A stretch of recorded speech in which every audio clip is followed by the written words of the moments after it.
Sir ஆடியோபிளா இருக்கா? Check பண்ணுங்க. கேக்குதா? S sir. Yes sir. இப்போ வந்து நம்ம என்ன கிளாஸ் பார்க்க போறோம்னா, ஸ்ட்ரக்சர் அனாலிசிஸ்ல அதாவது நம்மளுடைய ஆர்டர் வைஸ் பார்த்தோம்னா, இப்ப பார்க்க வேண்டியது தியரம் ஆஃப் த்ரீ மொமெண்ட்ஸ். அதுக்கு அடுத்து தான் நம்ம என்ன செய்வோம்னா, ஃபோட்டல் பிரேமுக்கு மொமெண்ட் டிஸ்ட்ரிபியூஷன் மெத்தட்ல ஸ்லோப் அண்ட் ரிஃப்ளெக்ஷன் பார்ப்போம். ஆனா தியரம் ஆஃப் த்ரீ மொமெண்ட்ஸ் பார்க்கறதுல ஒரு கொஸ்டின் தான் வரும். ஒரு ஃபார்முலா வச்சு தான் வரும். அதுக்கடுத்து ப்ராப்ளம் நடத்துற மாரி இருக்கும். அந்த ப்ராப்ளத்திலிருந்து அதிக கொஸ்டின் கேட்க மாட்டாங்க. அந்த ஃபார்முலா எப்படி அப்ளை ஆகுது, அது மனப்பாடம் ஆகணுன்றதுக்காண்டி தான் ஒரு பெரிய ப்ராப்ளம் நடத்துவோம். அதனால அத வந்து இப்ப நடத்த வேணாம். கொஸ்டின் ஏரியா முடிச்சுட்டு அதுக்கடுத்து அதுக்குள்ள போய்க்கிறலாம். இப்ப நான் என்ன நடத்த போறேன்னா, மொமெண்ட் டிஸ்ட்ரிபியூஷன் மெத்தட். நல்லா கவனிச்சுக்கிருங்க. Moment distribution method. இந்த moment distribution method continuous beam, portal frame இதுக்கு யூஸ் பண்றாங்க. இதுலேருந்து டிப்ளமோ சென்டர் அதாவது ஜேடிஓ, ஜேஇ இந்த மாதிரியான எக்ஸாம்க்கு 3 கொஸ்டினும், அதே ஏஇ லெவல்ல இருக்கக்கூடியவங்களுக்கு 2 கொஸ்டின் கேட்பாங்க. அப்ப இந்த செஷன்ல இது ஒரு பெரிய டாபிக் தான். இதே செஷன்ல நான் முடிச்சிருவேன் இந்த டாபிக்க. அப்ப இதுலேருந்து உங்களுக்கு ஜேடிஓ லெவல்ல இருக்கக்கூடியவங்களுக்கு 3 கொஸ்டினும், ஏஇ லெவல்ல இருக்கக்கூடியவங்களுக்கு 2 கொஸ்டின் வரும். நான் திரும்பவும் சொல்லிட்டேன். இந்த செஷன்லயே முடிச்சிருவேன் அப்படின்னா, அப்ப இந்த செஷன்லயே நீங்க கரெக்ட்டா கன்டினியூட்டி கரெக்ட்டா இருக்கு அப்படின்னா, நீங்க திருப்பி போய் உட்கார்ந்து படிக்கணுங்கிற அவசியம் இல்ல. ஒரு டைம் வந்து நீங்க எடுத்து பார்த்தா போதும் 2 கொஸ்டின் உங்களுக்கு ரெடி ஆயிரும். ஞாபகம் வச்சுக்கிருங்க. ஸ்டார்ட் பண்றேன். இப்ப அந்த வார்த்தையிலேயே இருக்கு நமக்கு. Moment distribution method. அதாவது நம்ம என்ன செய்ய போறோம்னா, மொமெண்ட்ட டிஸ்ட்ரிபியூட் பண்ண போறோம். டிஸ்ட்ரிபியூட்னா பகிர்ந்தளிக்கிறது.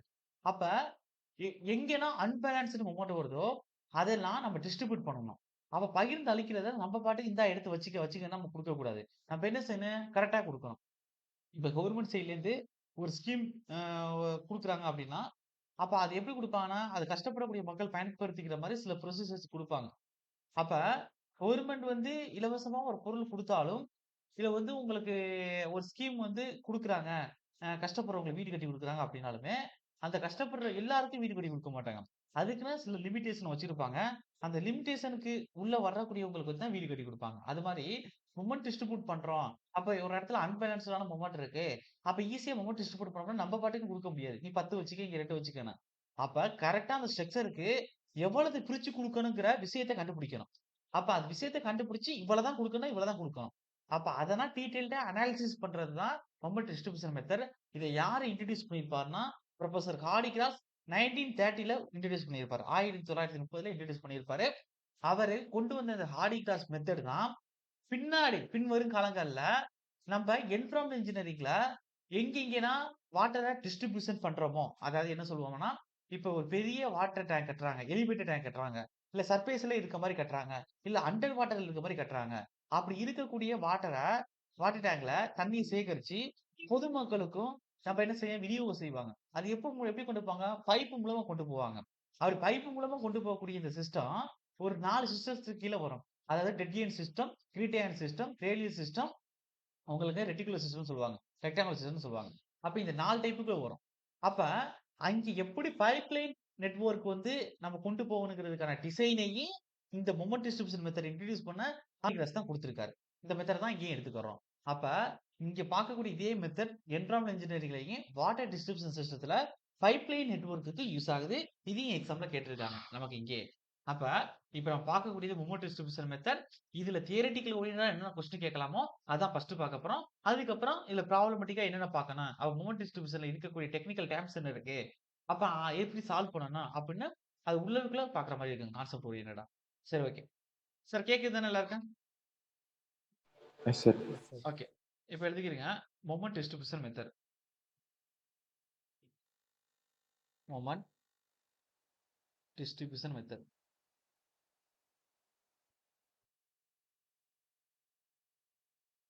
மெத்தட். ஓகே.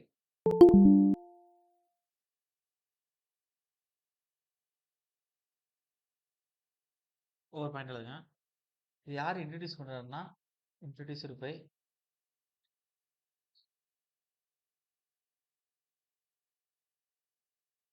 Professor Hardy Cross.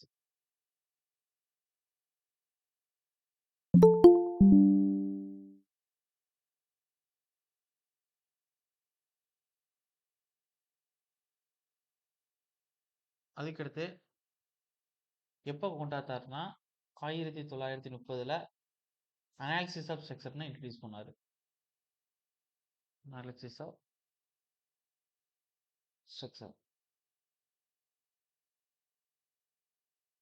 அதுக்கடுத்து இதே மொமெண்ட் டிஸ்ட்ரிபியூஷன் மெத்தட 1936ல என்ன செஞ்சாருன்னா, எப்ராஹிம் இன்ஜினியரிங்ல அதாவது பைப்லைன் நெட்வொர்க் யூஸ் பண்ணாரு. வாட்டர் டிஸ்ட்ரிபியூஷன் சிஸ்டத்துல. அதாவது பைப்லைன் நெட்வொர்க். இது கேட்டிருக்காங்க. எல்லாமே கேட்டாச்சு. 1930 கார்டினஸ் கொண்டு வந்தது. எல்லாத்தையும் கேட்டாங்க. அப்ப பைப்லைன் நெட்வொர்க் யூஸ் பண்ணாரு. அதுக்கடுத்து என்ன அப்டின்னா, இது வந்து ஒன் ஆஃப் த என்ன மெத்தட் அப்டின்னா, இட்டரேட்டிவ் மெத்தட். இட்டரேட்டிவ் மெத்தட்னா என்னன்னா, ஒரு நமக்கு தேவையான ஆன்சர் வர்ற வரையும் திருப்பி நம்ம என்ன செய்வோம்னா, ஒவ்வொரு வேலையும் அப்ளை பண்ணி இட்டரேஷன் பண்ணிட்டு போயிட்டே இருப்போம். இது Jacobi's method, Newton's method, Crout's method இதெல்லாம் நியூமெரிக்கல் மெத்தடுங்கிற இதுல நீங்க இன்ஜினியரிங்ல படிச்சிருப்பீங்க. இப்ப நீங்க சிவில் இன்ஜினியரிங் அப்டின்னா, 4த் செமஸ்டர்ல நியூமெரிக்கல் மெத்தடுங்கிற எம்4ல படிச்சிருப்பீங்க. என்ன சொல்ல புரியுதா சார் உங்களுக்கு? அதுல 4த் யூனிட்ல உங்களுக்கு வந்திருக்கும். ஜக்கோபிஸ் மெத்தடு, கட்டர்ஸ் மெத்தடு இதெல்லாம் நீங்க வந்து first order iteration, second order iteration அப்படின்னு ஒவ்வொன்னா பண்ணி பார்த்திருப்பீங்க. சார் என்ன சொல்ல புரியுதா உங்களுக்கு? ஓகே. Yes sir. அப்ப அதே மாரி மொமெண்ட் டிஸ்ட்ரிபியூஷன்ல நம்ம என்ன செய்வோம்னா, ஒரு பெரிய டேபிளேஷன் போட்டு கேரி ஓவர் பண்ணி பார்ப்போம்.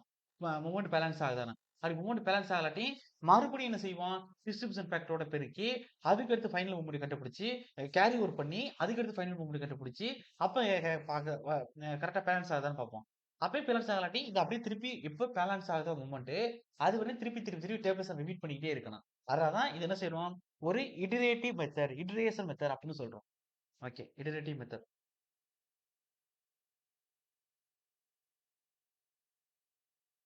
Iterative method. கரெக்ட்டா சொல்லப்போனா செகண்ட் ஆர்டர் இட்டரேஷன் அது.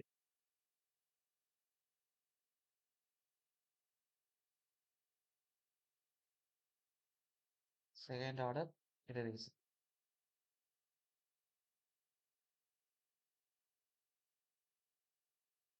ஓகே. அதுக்கடுத்து அதுக்கடுத்து ஆ இது எப்படி சொல்லலாம் அப்படின்னா, அதாவது நமக்கு ஸ்ட்ரக்சர் அனாலிசிஸ 2டே மெத்தடா பிரிப்பாங்க. எப்படி பிரிப்பாங்கன்னா, ஒண்ணு ஃபோர்ஸ் மெத்தட், இன்னொன்னு டிஸ்பிளேஸ்மென்ட் மெத்தட்ன்னு பிரிப்பாங்க. அதாவது ஈக்விலிபிரியம் மெத்தட் அப்படின்னு சொல்லுவாங்க. அப்ப இன்னொன்னு டிஸ்பிளேஸ் மெத்தட்ன்னு சொன்னேன் தெரியுமா? அந்த மெத்தட் கீழ தான் நம்ம மொமெண்ட் டிஸ்ட்ரிபியூஷன் மெத்தட் வரும். அதுக்கு அத நான் சொல்லுவேன். அது எப்ப சொல்லுவேன்னா, அந்த ஸ்டாட்டிக் இன்டிடெர்மினசி, கைனடிக் இன்டிடெர்மினசி நடத்துவேன். இதெல்லாம் நடத்தி முடிச்சுட்டு. அப்போ வந்து உங்களுக்கு சொல்லுவேன். அனாலிசிஸ்ல வந்து 2 மெத்தட் இருக்கு. Force, displacement. இப்ப ஃபோர்ஸ்க்கு கீழ வந்து உங்களுக்கு பிளெக்ஸிபிலிட்டி மேட்ரிக்ஸ் வரும். இங்கிட்டு வந்து ஸ்டிப்னஸ் மேட்ரிக்ஸ் வரும். ஃபோர்ஸ்க்கு கீழ வந்து ஹேண்டிங்ஸ் மெத்தட் வரும். இங்கிட்டு வந்து உங்களுக்கு இது ஸ்லோப் டிப்ளெக்ஸ்ன்னு வரும். அங்க வந்து காலம் அனலாக் மெத்தட் வரும். அதுக்கடுத்து அங்க மொமெண்ட் ஏரியா மெத்தட் வரும். அங்க வந்து கன்சிஸ்டன்சி டிஃபார்மேஷன் மெத்தட் வரும். அதே வந்து டிஸ்பிளேஸ்மென்ட் மெத்தட்ல வந்து மொமெண்ட் டிஸ்ட்ரிபியூஷன் மெத்தட் வரும். அப்படின்னு உங்களுக்கு நான் அப்படி கேட்டகரி பிரிப்பேன். அது ஓரியன்டடா ஒரு கொஸ்டின் கேட்பாங்க.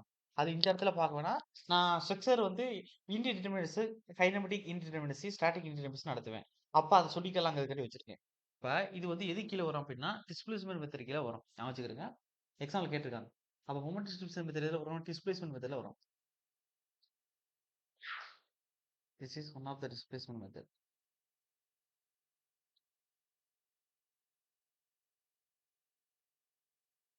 ஒன் ஆஃப் த டிஸ்பிளேஸ்மென்ட்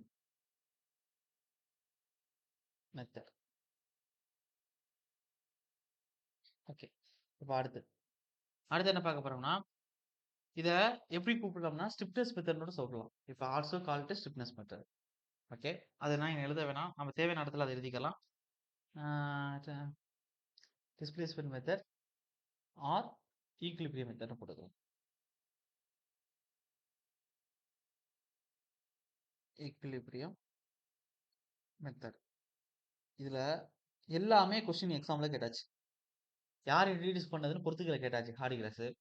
எந்த வருஷம் இன்ட்ரோடியூஸ் பண்ணான்னு எம்சிக்யூ கொஸ்டின்லயே தனி ஒரு கொஸ்டினாவே கேட்டிருந்தாங்க 1930ல. இது எங்க யூஸ் பண்றோம்னா, பைப்லைன் நெட்வொர்க்ல யூஸ் பண்றோம்னு ஒரு கொஸ்டின் கேட்டாச்சு. இது செகண்ட் ஆர்டர் இட்டரேட்டிவ் மெத்தட்ங்கிறத கேட்டாச்சு. அதுக்கு அடுத்து இது வந்து எந்த மெத்தட் மொமெண்ட் டிஸ்ட்ரிபியூஷன் மெத்தட்ங்கிறது ஃபோர்ஸ் மெத்தடா? இல்ல ஃப்ளெக்ஸிபிலிட்டி மெத்தட் அப்படின்னு கேட்டிருக்காங்க. அப்ப வந்து அது இல்ல. அது டிஸ்பிளேஸ்மென்ட் மெத்தட், இல்ல ஈக்விலிபிரியம் மெத்தட், இல்ல ஸ்டிப்னஸ் மெத்தட்ன்னு சொல்லுவோம். அப்ப இங்க எல்லா இடத்துலயும் கேட்டாச்சு. இந்த கொஸ்டின். இப்ப எழுதியிருக்க எல்லாமே கொஸ்டின்ல கேட்டாச்சு. இப்ப நம்ம கிளாஸ்க்குள்ள போவோம். இப்ப கிளாஸ்க்குள்ள என்ன பண்ண போறோம் அப்டின்னா, இப்ப உங்களுக்கு ஒரு சில விஷயங்கள் நான் சொல்லிக் குடுக்குறேன். இப்ப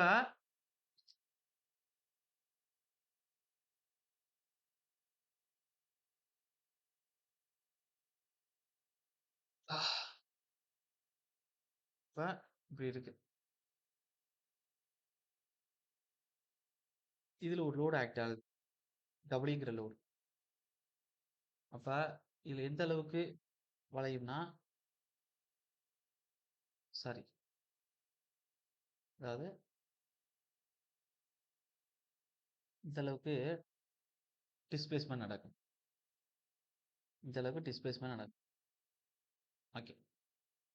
அப்ப இந்த சப்போர்ட்ல ஏன் டிஸ்பிளேஸ்மெண்ட் நடக்கல அப்படின்னா உங்களுக்கு தெரியும். ஏன் சார் நடக்கல? ஏன் நடக்கல? இங்க என்ன செய்யும்? ஒரு மொமெண்ட் சார் புரியுதா? பிக்ஸ்டு சப்போர்ட் தானே. ஒரு மொமெண்ட் என்ன செய்யுது? அதை வளைக்க விடாம என்ன செய்யும்? புடிச்சு அழுத்திக்கிட்டு இருக்கும். சார் என்ன சொல்ற புரியுதா உங்களுக்கு? ஓகேவா? சார் கேக்குது ஆடியபிளா Yes, இருக்கா sir. உங்களுக்கு? Sir. ஓகே. Yes, sir. அப்ப இது வந்து இத புடிச்சு அழுத்திக்கிட்டு இருக்கு. இப்ப அதே வந்து இந்த சைடு பாருங்க. இந்த சைடு.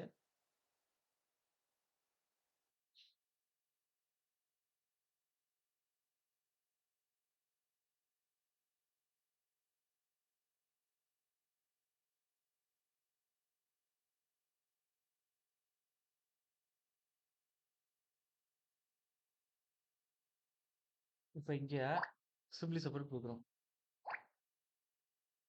சாரி.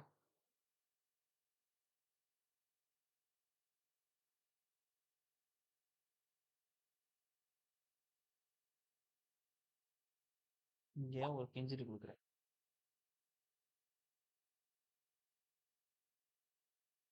இங்க ஒரு கிஞ்சிட்டு குடுக்குறேன். ரோலர் குடுக்குறேன். ஒரு சிம்பிளி சப்போர்ட் வரைஞ்சுட்டேன். இங்க என்ன நடக்கும்னா பெண்டிங்கிறது இப்படி இங்கேயும் நல்லா பெண்டிங் வெளி கிடைக்கும். ஐ மீன் எப்படி இருக்கு? இந்த அளவுக்கு இருக்கும். எப்ப இதுல லோடு இப்போ ஒரு சென்டர் பாயிண்ட் ஆக்டான்னு வச்சுக்கிறது. அப்படிங்கிற லோடு எப்படி இருக்கும்? அப்ப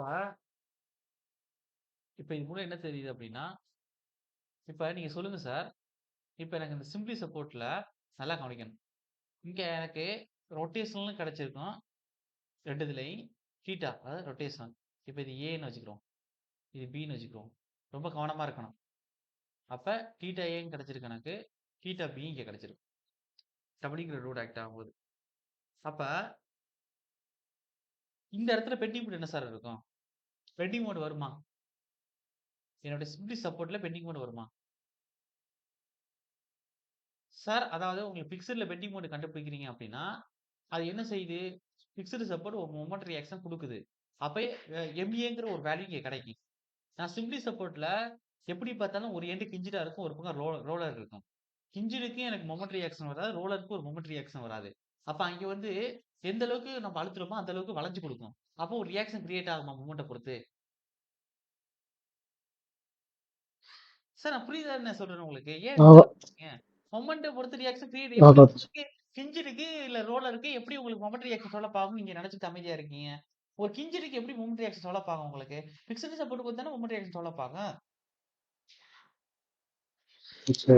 Yes, sir. ஓகே.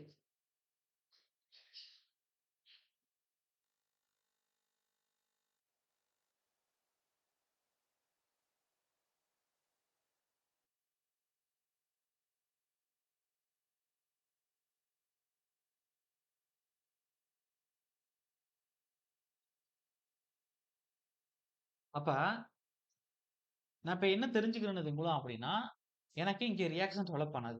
அப்ப இங்க ஒரு ரியாக்ஷன் டெவலப் பண்ணாத காரணத்தினால தான், இங்க வளைவு ஏற்பட்டிருக்கு. இங்க மாரி ஒரு ஒரு வளைய விடாம ஒரு தடுக்கிறதுக்கு ஒரு ஆள் இல்ல இங்க.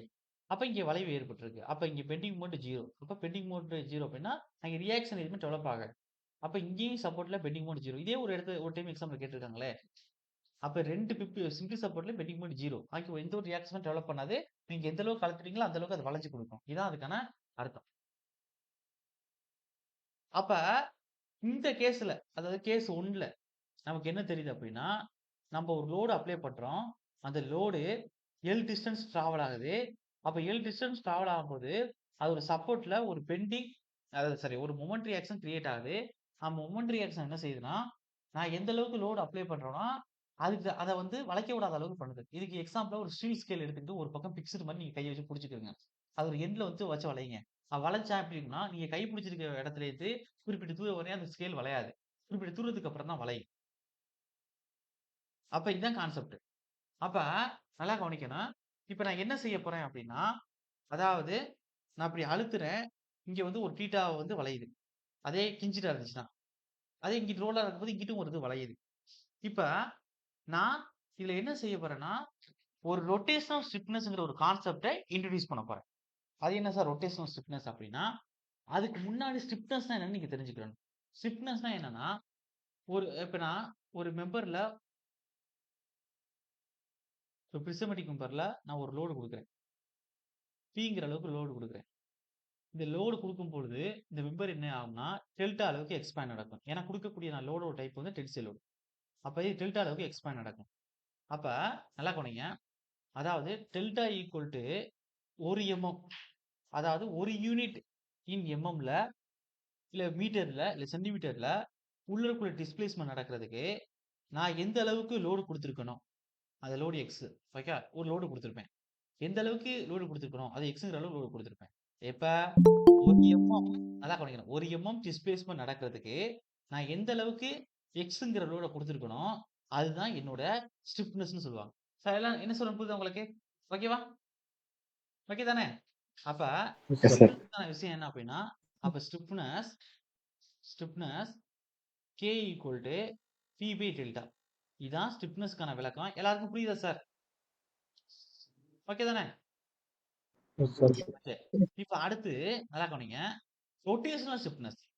அப்ப நார்மல் ஸ்டிஃப்னஸ் சொல்லிட்டேன். அது என்ன சார் ரொட்டேஷனல் ஸ்டிஃப்னஸ் அப்படின்னா, நான் அதே மாரி நல்லா கவனிங்க. இங்க பிக்ஸ்டு சப்போர்ட் இருக்கு. இப்ப நான் என்ன செய்றேன் அப்படின்னா, இந்த பிக்ஸ்டு சப்போர்ட் எண்ட்ல ஒரு மொமெண்ட் குடுக்குறேன். Mங்கிற மொமெண்ட் குடுக்குறேன். இந்த Mங்கிற மொமெண்ட் குடுக்கும் பொழுது, நல்லா கவனிங்க. Mங்கிற மொமெண்ட் எப்படி குடுக்கும்? கிளாக் வைஸ்ல. அப்ப கிளாக் வைஸ்ல இத குடுக்கும்போது எப்படி சார் வளைக்கும்? கீழ் நோக்கி வளையுமா? மேல் நோக்கி வளையுமா? நான் மொமெண்ட் குடுத்திருக்க டைரக்ஷன பாருங்க. அப்ப எனக்கு எப்படி வளையும்னா, இது இப்படிதான் வளையும். சார் புரியுதா என்ன சொல்றேன்னு? நான் கிளாக் வைஸ்ல குடுத்துருக்கேன் சார். அப்ப மேல் நோக்கி தானே அழுத்தம் இத சுத்தி விடும். புரியுதா? Okay. Yes sir. S okay. Sir. அப்ப இப்படிதான் மொமெண்ட் கிரியேட் ஆகும். அ எனக்கு இதுக்கு கரெக்ட்டா தெளிவா சொல்லணும்னா, இப்ப இந்த அளவுக்கு இருக்கும் படம். அது எப்படின்னா, அதாவது இப்படியே வந்து அந்த அளவு. அப்ப இங்க நான் குடுக்குறேன் ஒரு தீட்டா அளவுக்கு உருவாகுதுன்னு வச்சுக்கிறோம். அதாவது தீட்டா ஈக்குவல் டூ 1 டிகிரி. இப்ப 1 டிகிரி ரொட்டேஷன கிரியேட் பண்றதுக்கு, நான் எந்த அளவுக்கு மொமெண்ட் குடுக்குறேன். இப்ப எக்ஸ்ங்கிற அளவுக்கு மொமெண்ட் குடுத்துருக்கேன். அப்பதான் எனக்கு 1 டிகிரி ரொட்டேஷன் நடக்குது. அப்படின்னா, அதுதான் என்னுடைய ரொட்டேஷனல் ஸ்டிஃப்னஸ். அப்ப K equal to M by theta. எல்லாருக்கும் புரியுதா? சார் புரியுதா sir? Yes sir. Yes sir. Okay. அப்ப அப்ப ME ஈக்குவல் டூ என்ன சார் வரும்? அப்படின்னா, அப்ப ME equal to K into தீட்டான்னு வரும். அப்ப ME equal to K into theta ஞாபகம் வச்சுக்கோங்க. பின்னாடி யூஸ் ஆகும். ஓகே. இப்ப இந்த ரொட்டேஷனல் ஸ்டிஃப்னஸ் K சொன்னேன்னு தெரியுமா? இந்த K தான் நமக்கு மோஸ்ட் இம்பார்ட்டன்ட். எக்ஸாம்ல அடிக்கடி கேட்கிறது, ஒண்ணு இத வச்சு கூட கேட்பாங்க. அப்ப எப்படி சார் இத கண்டுபிடிக்கணும் அப்படின்னா, அது எண்ட் கண்டிஷன பொறுத்து கண்டுபிடிக்கணும். நம்ம இப்ப இந்த இந்த K எப்படி ரொட்டேஷனல் ஸ்டிஃப்னஸ் எப்படி கண்டுபிடிச்சோம்? அதாவது நம்ம ஒரு எண்ட்ல மொமெண்ட் குடுத்தோம். அப்ப அந்த அந்த அந்த ஸ்ட்ரக்சர்க்குள்ள தீட்டா வந்து 1 டிகிரி ரொட்டேஷன கிரியேட் பண்ணணும். அப்ப அந்த 1 டிகிரி ரொட்டேஷன கிரியேட் பண்றதுக்கு, அப்ப எந்த அளவுக்கு மொமெண்ட் குடுத்திருப்போமோ, அந்த மொமெண்ட் தான் ரொட்டேஷனல் ஸ்டிஃப்னஸ்ன்னு சொன்னேன். அப்ப இந்த ரொட்டேஷனல் ஸ்டிஃப்னஸ் கண்டுபிடிக்கணும்னா, இப்ப இந்த இடத்துல Mங்கிற மொமெண்ட்ட குடுத்து ஃபார்வர்ட்ல பிக்சல் வச்சிருக்கேன். அப்ப இதுக்கு எவ்வளவு சார் வரும்? அப்படின்னா, K equal to 4 E by L அளவுக்கு இருக்கும். அதுக்கடுத்து இதுக்கு இங்க M குடுத்திருக்கேன். ஃபார்வர்ட் வந்து ஃப்ரீன்னு வச்சிருக்கேன். சாரி கிஞ்சிட்ன்னு வச்சிருக்கேன். அப்படின்னா, இங்க 3A பை L அளவுக்கு இருக்கும். இல்ல ஃபார்வர்ட் ஃப்ரீன்னு வச்சிருக்கோம்னா 0ங்கிற அளவுக்கு ரொட்டேஷனல் நடக்கும். அப்ப அதுதான் ஒவ்வொன்னா பார்க்க போறோம். சார் என்ன சொல்றேன் புரியுதா உங்களுக்கு? அப்ப இங்க இங்க ரொட்டேஷன்னா இந்த ரொட்டேஷன். இத நான் தீட்டான்னு சொல்றேன். அப்ப இப்ப ரொட்டேஷனல் ஸ்டிஃப்னஸ் என்னன்னு எழுதிட்டு, அதுக்கப்புறம் நான் கண்டிஷன் எழுதுறேன் பாருங்க. The moment required to produce unit rotational displacement. அப்ப 1 டிகிரி தீட்டா கிரியேட் பண்றதுக்கு எந்த அளவுக்கு மொமெண்ட் ரெக்யர்டா தேவைப்படுமோ, அதுதான் ரொட்டேஷனல் ஸ்டிஃப்னஸ். எக்ஸாம்பிள் கேட்டாச்சு ஆல்ரெடி. இப்ப எழுதிக்கிறேங்க. அப்ப இதுவரையும் சும்மா கான்செப்ட் தான் சொல்லியிருக்கேன். இப்ப தியரி எழுதிக்கிறேங்க அப்படியே. அப்ப ரொட்டேஷனல் ஸ்டிஃப்னஸ். Rotational stiffness. இது எப்படி சொல்லுவோம்னா நோட் பண்ணுவோம்னா, K தான். நார்மல் ஸ்டிஃப்னஸும் K தான். இதுவும் K தான். ஆனா அதுக்கு விளக்கம் வந்து மாறும் 2க்கும். அங்க வந்து லோடு குடுக்குறோம். உள்ளுக்குள்ள எந்த அளவுக்கு டிஸ்பிளேஸ்மென்ட் ஆயிருக்கு. இங்க மொமெண்ட் குடுக்குறோம். உள்ளுக்குள்ள எந்த அளவுக்கு ரொட்டேஷன் கிரியேட் ஆயிருக்கு. அதான். அப்ப இந்த moment required the moment required. நான் திரும்பவும் காலைல சொன்னது தான் இப்பயும் சொல்றேன். இந்த சீசன் வந்து உங்களுக்கு பனி பெய்யுற காலங்கள். அதனால நீங்க ஹாட் வாட்டர் குடிக்கிறத அது அந்த பழக்கத்துக்கு வச்சுக்கிருங்க. அதுக்கடுத்து வந்து அதிகம் பனியில உட்காராதீங்க. காலைலயும் சரி, ஏர்லி மார்னிங்கும் சரி, இல்ல பொழுது சாஞ்சதுக்கு அப்புறம் சரி, பனி பெய்யறதுக்கு அப்புறம் அதிகம் வெளில நடமாடாதீங்க. இதெல்லாம் ஏன் நான் சொல்றேன்னா, ஒவ்வொருத்தவங்களுக்கு எதிர்ப்பு சக்தி நல்லா இருக்கும். ஒரு ஒரு சில பேருக்கு எதிர்ப்பு சக்தி ரொம்ப அவ்வளோதான் இருக்காது. இம்யூனிட்டி பவர் ரொம்ப கம்மியா இருக்கும். உடனே வந்து ஃபீவர்னா வந்துச்சுன்னா ரொம்ப நாளைக்கு போட்டு வாட்டி எடுக்கிற மாரி இருக்கும். கிளாஸ் கரெக்ட்டா கவனிக்க முடியாது. தலைவலி வரும். அப்புறம் உங்களுக்கே வந்து அந்த ஒர்க் கரெக்ட்டா கன்டினியூட்டி பண்ண முடியல அப்படின்னா, அதுக்கு அடுத்து கிளாஸ் சேர்ந்துக்கிட்டே வரும். அப்ப சேர்ந்துக்கிட்டே வரக்கூடிய கிளாஸ் வந்து அப்புறம் பார்க்கும்போது உங்களுக்கு பெரிய ஒரு சுமைய கிரியேட் பண்ணி, ஐய்யயோங்கிற அளவுக்கு வந்துரும். என்ன சொல்றேன் புரியுதா உங்களுக்கு? அதனால Yes, sir. முடிஞ்ச அளவுக்கு Yes, sir. அப்படி லைட்டா பிரச்சனை வந்தாலுமே உடனே அதுக்கான ட்ரீட்மெண்ட் எடுத்துருங்க. அதுவா சரியாகும் அப்படின்னா எடுக்காதீங்க. ஓகே. அப்ப the moment required to produce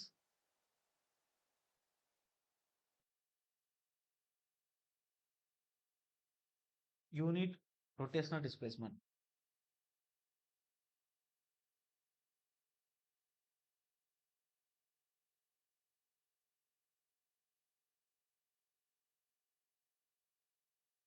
is called,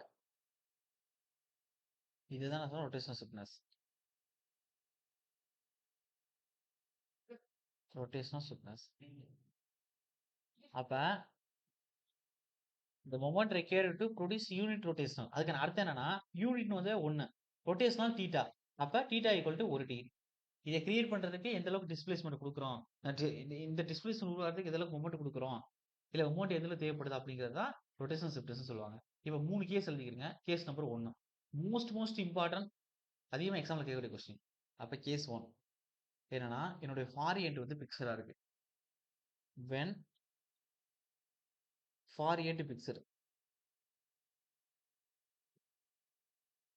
அப்படின்னா எனக்கு கண்டிஷன் எப்படி இருக்கும் அப்படின்னா இப்படி இருக்கு.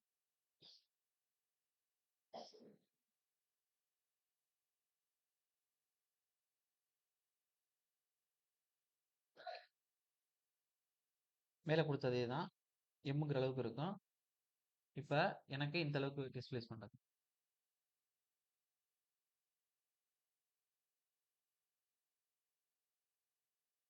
இது இது எப்படி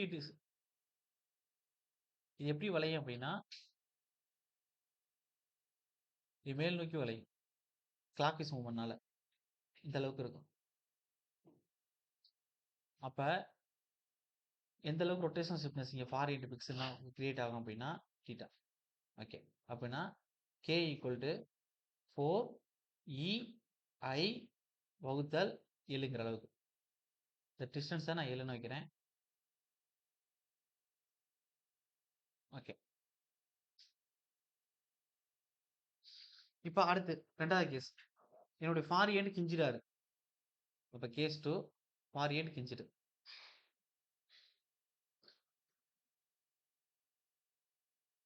for end hinged. when far end hinged. அப்படின்னா எனக்கு டயக்ராம் ஃபர்ஸ்ட் வரைஞ்சிக்கிறேங்க. எனக்கு இங்கிட்டு கிஞ்சிட்டு சப்போர்ட் கொடுத்துருக்க மாதிரி ஒரு சிம்பிளி சப்போர்ட் பீமே எடுத்துக்கிறேங்க.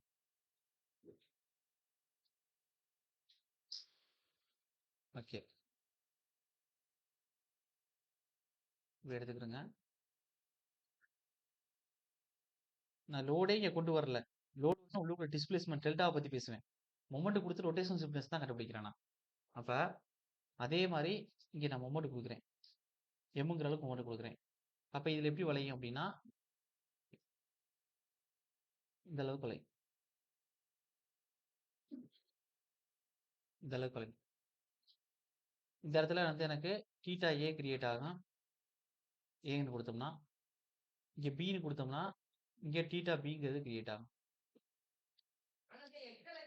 இப்ப இங்க ரொட்டேஷனல் ஸ்டிஃப்னஸ் எவ்வளவு கிரியேட் ஆகும் அப்படின்னா k ஈக்குவல் டு 3EI வகுத்தல் எல்லுங்கிற அளவு கிரியேட் ஆகும். இப்ப அடுத்து லாஸ்ட் கேஸ். ஒருவேளை எனக்கு ஃபார் எண்ட் வந்து ஃப்ரீயா இருக்கு அப்படின்னா கேஸ் 3 என்னோட ஃபார் எண்ட் வந்து ஃப்ரீ when ஃபார் எண்ட் ஃப்ரீயா இருக்கு அப்படின்னா எனக்கு பாருங்க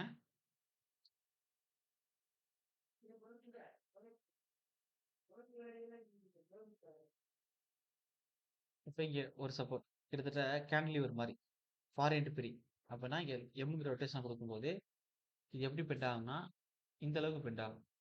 அதாவது இதுக்கு வந்து போயிட்டே இருக்கு. ஏன்னா அடுத்ததுல எந்த ஒரு சப்போர்ட்டுமே இல்லை. அப்ப ரொட்டேஷனல் ஸ்டிஃப்னஸ் வந்து அங்க தடுத்து நிறுத்தாது. இந்த அளவுக்கு போயிட்டே இருக்கும். சார் எல்லாரும் புரியுது என்ன சொல்றேன்னு? ஓகேவா? Yes, sir. ஓகே. அப்ப Yes, sir. இங்க தீட்டாங்கிற அளவுக்கு இருக்கும். அப்ப இங்க எவ்வளவு சார் இருக்கும் அப்படின்னா ரொட்டேஷனல் ஸ்டிஃப்னஸ் 0ன்னு இருக்கும். இப்ப அடுத்து என்ன பார்க்க போறோம் அப்படின்னா ரொட்டேஷனல் ஸ்டிஃப்னஸ்ங்கிற கான்செப்ட் முடிச்சாச்சு. அதுல வந்து 3 வேலையை உங்களுக்கு கொடுத்துட்டேன். இப்ப அடுத்து என்ன பார்க்க போறோம் அப்படின்னா மொமெண்ட் டிஸ்ட்ரிபியூஷன் மெத்தட்ல எப்படி மொமெண்ட் டிஸ்ட்ரிபியூஷன் நடக்குது, அப்ப ஈக்குவேஷன் எப்படி வந்து ஃபார்ம் ஆகுது அப்படின்னு பார்க்க போறோம். அப்ப நான் ஃபர்ஸ்டே சொன்னேன், ஒரு மொமெண்ட் டிஸ்ட்ரிபியூஷன் பண்ண போறோம் அப்படின்னா நம்ம சமமா பகிர்ந்து கொடுக்கணும். அதை கரெக்டான பேலன்சிங் பண்ணணும். அப்படி பேலன்சிங் இல்லாட்டி திருப்பி திருப்பி இரிலேஷன் பண்ணிக்கிட்டே இருக்க மாதிரி இருக்கும். அது மெத்தட் ரிப்பீட் பண்ணிக்கிட்டே இருக்க மாதிரி இருக்கும்னு சொன்னேன். அப்ப மொமெண்ட்டை டிஸ்ட்ரிபியூஷன் பண்ண போறோம். அதான் இந்த பேர்லயே உட்கார்ந்துருக்கு. அப்படி டிஸ்ட்ரிபியூட் பண்ணக்கூடிய மொமெண்ட்டை என்ன ரேஷியோல கொடுக்கணும் அப்படிங்கிறது தான் விஷயம். இப்ப உங்களுக்கு போஸ்டிங் போடுறாங்க. 1000 வேகன்சிஸ் போடுறாங்கன்னா 1000 வேகன்சிஸ் மெரிட் லிஸ்ட் வச்சு போட்டுற போறதில்ல. அத கம்யூனல் வைஸ் எந்த அளவுக்கு ரேஷியோல குடுக்குறாங்கிறது தான் விஷயம். தமிழ் மீடியத்துக்கு இவ்வளவு, எம்பிசிக்கு இவ்வளவு, பிசிக்கு இவ்வளவு, ஜெனரல் கோட்டாவுக்கு இவ்வளவு, உமன்ஸ்க்கு இவ்வளவு. என்ன சொல்றேன் புரியுதா சார் உங்களுக்கு? அப்ப அந்த அளவுக்கு பிரிச்சு Yes, குடுக்குறாங்க. அப்ப மொமெண்ட் டிஸ்ட்ரிபியூஷன் மெத்தட்னா மொமெண்ட் கண்டுபிடிச்சிட்டோம்னு வச்சுக்கிருங்கவேன்.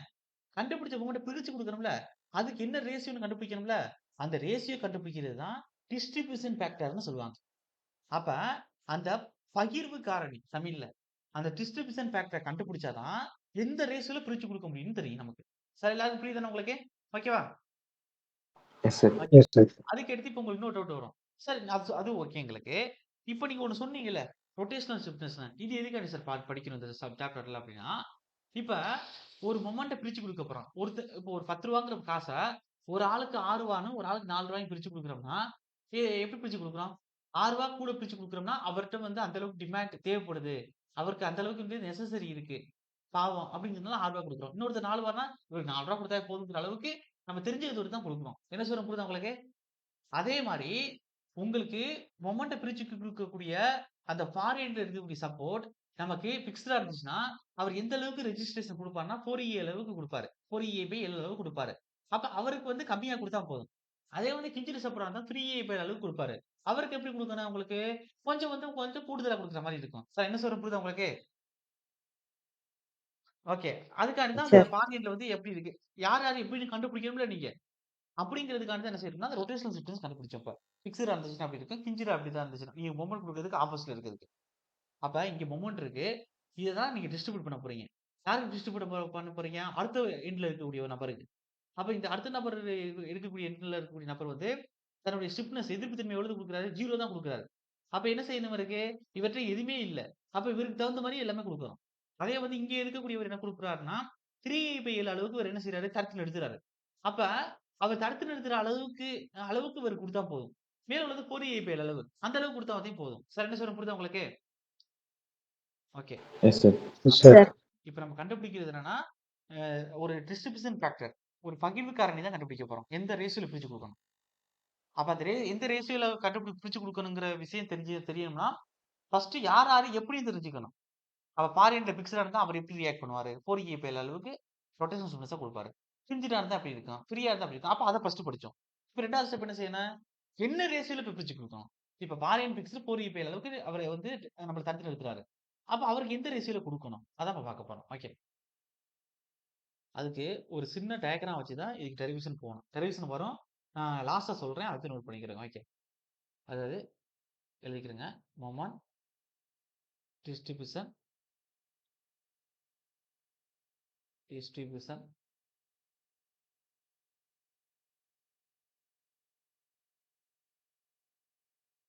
ஃபேக்டர் கண்டுபிடிக்க போறோம். ஒரு புது விஷயம். ஃபேக்டர். ஓகே. இப்ப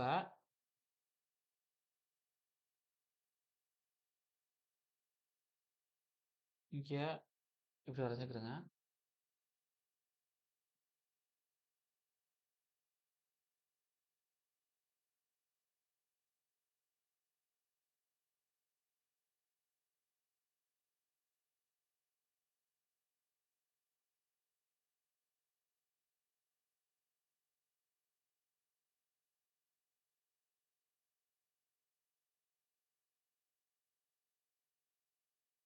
இது ஏ, இது பி, இது சி, இது டி. இப்போ மொமெண்ட் எங்கே அப்ளை பண்ணுறோம்னா இங்கே கொடுக்குறோம் சார், எம்முங்கிற மொமெண்ட். இதை தான் டிஸ்ட்ரிபியூட் பண்ணணும். இப்போ நான் சொல்கிறேன், இங்கே கொடுக்கக்கூடிய இந்த டோட்டல் மொமெண்ட்டு இந்த கிஞ்சிட் சப்போர்ட்டுக்கு எப்படி சார் போகும்? கிஞ்சிட் சப்போர்ட்டுக்கு எப்படி போகும்? எப்படி போகும் அப்படின்னா இந்த அளவுக்கு போகும். கரெக்டா? ஃபிக்ஸ்டு சப்போர்ட்டுக்கு எப்படி போகும் அப்படின்னா இந்த அளவுக்கு போகும். சார் ஓகே தானே? அதே வந்து இந்த ஃபிக்ஸ்டு சப்போர்ட்டுக்கு Yes, எப்படி போகும்னா இந்த அளவுக்கு போகும். இந்த ஃப்ரீ சப்போர்ட்டுக்கு எப்படி போகும் அப்படின்னா கொடுக்கக்கூடிய மொமெண்ட்டுக்கு தகுந்த மாதிரி இப்போ இப்படியே சுற்றி இப்படி தான் அழுத்தம், கீழே தான் அழுத்தம். அப்போ கீழே அழுத்துருச்சுன்னா இப்படி அளவுக்கு போகும். இப்போ மேலே கொடுத்ததை ஒரே டயக்ராமில் கொடுத்துட்டோம் ஒரு ப்ராப்ளத்துக்கு. எல்லாருக்கும் புரியுதா சார்? ஓகே தானே? yes, sir. Yes, okay. sir. இப்போ இதில் ஒரு கேஸ் இருக்கிறேன். இந்த ஓஏ அந்த நடுவில் இருக்கக்கூடிய பாயிண்ட் தான் ஓன்னு கொடுக்குறேன். ஓகே, ஒரு கேஸ் வந்து எடுத்து தனியாக வரைகிறேன் உங்களுக்காண்டி. மற்றதுனா ஸ்ட்ரெயிட்டாக போயிடலாம். இப்போ இந்த கேஸ் வந்து எடுக்கிறேன். அப்போ இதுக்குள்ளே சென்டரில் கொடுக்கக்கூடிய மொமெண்ட்னால இங்கே எப்படி நடக்கும்னா இந்த அளவுக்கு நடக்கும். அதாவது இங்கே உருவாகக்கூடிய இது வந்து தீட்டா ஏ, இது ஏ என்று இது ஓ, தீட்டா ஏ. அப்போ இங்கே ரொட்டேஷனல் ஸ்டிஃப்னஸ் கேஓஏ எப்படி இருக்கும் அப்படின்னா இந்த கேஓஏ கீழே இருக்கிறேன். எவ்வளோ தூரம் அப்படின்னா ரொட்டேஷனல் ஸ்டிஃப்னஸ் பார்ப்பீங்களா சார்? அதாவது 1 டிகிரி ரொட்டேஷன் ஏற்படுத்துறதுக்கு தீட்டா ஓஏ, இங்கே ஓஏங்கிறதுனால எந்த அளவுக்கு மொமெண்ட் கொடுக்குறோம் சார்? எல்லாரும் புரியுதானே? எம்ஓஏ. கரெக்டா சார்? எல்லாரும் புரியுதா? Yes, Yes, sir. sir. Okay, இதான் ரொட்டேஷனல் ஸ்டிஃப்னஸ். இதோட வேல்யூ என்ன வரும்? இதுக்கு இந்த கேஓஏ வேல்யூ என்ன வரும்? அதனால இப்போ போடக்கூடாது இந்த இடத்துல. இதெல்லாம் நான் சொல்றேன். இந்த கேஓஏ வேல்யூ என்ன வரும்? Rotational stiffness. இந்த எம் இந்த கேஓஏக்கு எந்த அளவுக்கு போகும்? 4EA/L அளவுக்கு போகும். புரியுதா இல்லையா உங்களுக்கு சார்? ஓகேவா? Yes, sir. ஓகே, Yes, அதை sir. இங்க எழுதக்கூடாது. நம்ம இங்க என்ன கண்டுபிடிக்கணும்? டிஸ்ட்ரிபியூஷன் ஃபேக்டர் தான் கண்டுபிடிக்க போறோம். அதனால இங்க இது எழுதக்கூடாது. ஆனா ஜஸ்ட் ஞாபகம் வச்சுக்கிறேங்க. ஓகே, இப்ப இந்த நடுவுல கொடுத்துருக்கக்கூடிய டோட்டல் மொமெண்ட் என்னுடைய O2Aங்கிற இந்த பிக்சர் சப்போர்ட்டுக்கு எந்த அளவுக்கு போகுது? MOA போய் தீட்டா OAன்னு போகுது. அப்ப நான் என்ன செய்ய போறேன்? இந்த OAல என்ன மொமெண்ட் வரும்? இந்த Bல என்ன மொமெண்ட் வரும்? இந்த Cல என்ன மொமெண்ட் வரும்? இந்த Dல என்ன மொமெண்ட் வரும்? அப்ப எல்லா மொமெண்ட்டையும் கூட்டினா அதுக்கு எதுக்கு ஈக்குவலா இருக்கும்? இந்த டோட்டல் மொமெண்ட் சென்ட்ரல் ஆக்டிவிட்டி எம்முக்கு ஈக்குவலா இருக்கும். சார் புரியுதானே இருக்கேன்? ஓகேவா? ஓகே. Yes, அப்ப sir. இந்த Yes, sir. ஈக்குவேஷன் இன்னும் எப்படி மாத்தலாம் அப்படின்னா அதாவது KOA இருக்கு. இந்த தீட்டா OA வகுத்தல் இருக்குது இங்க தான் பெருக்கல வரும். அப்ப தீட்டா OAன்னு வந்துடும். அப்ப சீக்வல் என்ன இருக்கு? MOAன்னு இருக்கு. அப்ப MOAக்கான ஃபார்முலா என்ன? MOAக்கான ஃபார்முலா என்ன? அதாவது என்ன செய்யறேன்னா ஈக்லிபிரியம் கண்டிஷன் படி எல்லா மொமெண்ட்டையும் 0 பண்றேன்.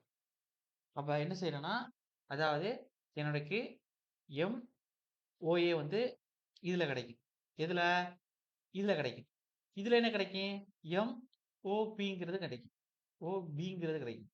அடுத்து 3வதுல MOCங்கிறது கிடைக்கும். 4வதுல MODங்கிறது கிடைக்கும். அப்ப இதெல்லாம் எதுக்கு ஈக்குவலா இருக்கும்? டோட்டல் மொமெண்ட் எம்முக்கு ஈக்குவலா இருக்கு. ஈக்லிபிரியம் கண்டிஷன் படி. சரி ஓகே.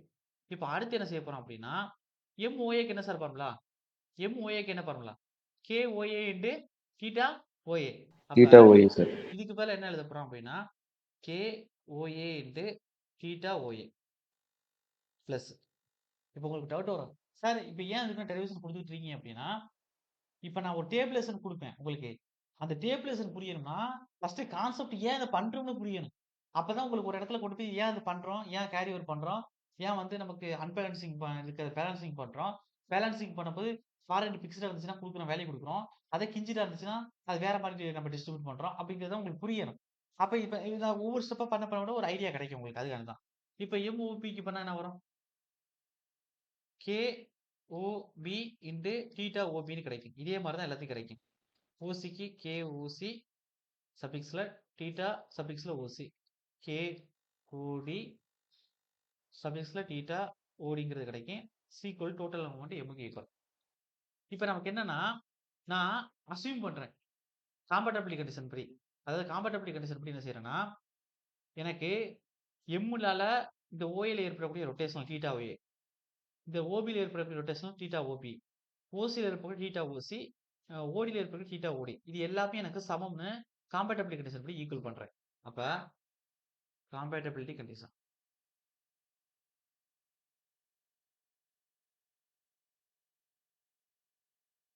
படி என்ன செய்யறேன் அப்படின்னா அதாவது theta OA, theta OB, theta OC equal to theta OD equal to என்ன செய்யறேன், தீட்டான்னு எடுத்துக்கிறேன். இப்போ இப்போ தீட்டா ஓடி இருக்கிற இடத்துல என்ன போடலாம் சார்? தீட்டா ஓஏ ஓபி ஓசி ஓடி எல்லாமே தீட்டாக்கு ஈக்குவல்னு கொடுத்தாச்சு எல்லாமே. அப்போ தீட்டா ஓடி இருக்கிறதுல தீட்டா, இங்கே தீட்டா, இங்கே தீட்டா, இங்கே தீட்டா, அப்போ எல்லாத்துலயும் தீட்டா வருதுன்னா வெளில எடுத்தா இது எப்படி இருக்குன்னா இப்படி இருக்கு சார். அதாவது K OA into theta plus K OB into theta plus K OC into theta plus K OD subjects எழுதுறேன் கீழே, ஓடி இன்டு தீட்டா சீக்குவல் டு, நல்லா கவனிக்கணும், சீக்குவல் டு என்ன வரும், என்ன வரும், டோட்டல் மூமெண்ட் எம்னு இருக்கும் இங்கிட்டு. அதானே இருக்கும் இந்த ஈக்குவேஷன்ல. ஓகே, இதுல Yes, எல்லாம் sir. காமனா தீட்டா வெளில Yes, எடுக்கலாம். sir.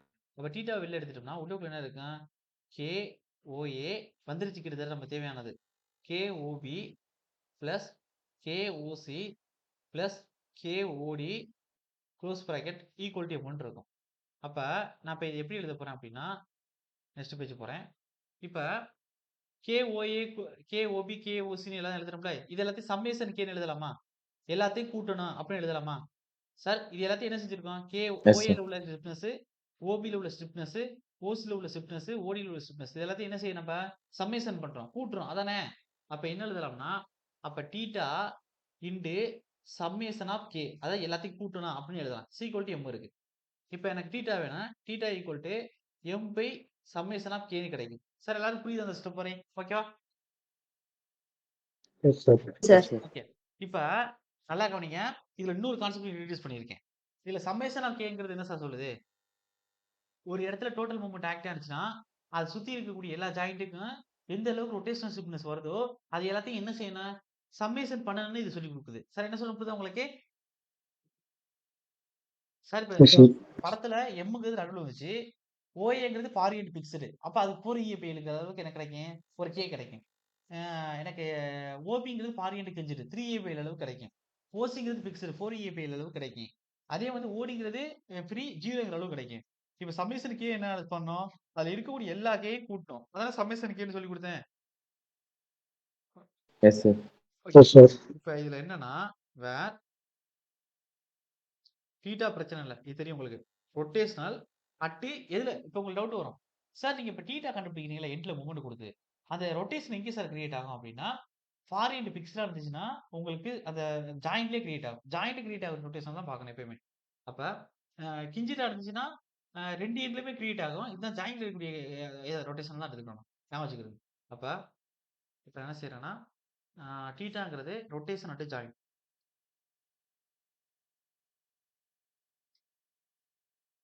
At A joint. அதுக்கிறது இந்த சம்மேஷன் கேங்கிறது என்ன அப்படின்னா, அதாவது ஜாயிண்ட் ஸ்டிப்னஸ்னு சொல்லுவாங்க, ஜாயிண்ட்ல வரக்கூடிய டோட்டல் ஸ்டிப்னஸ்.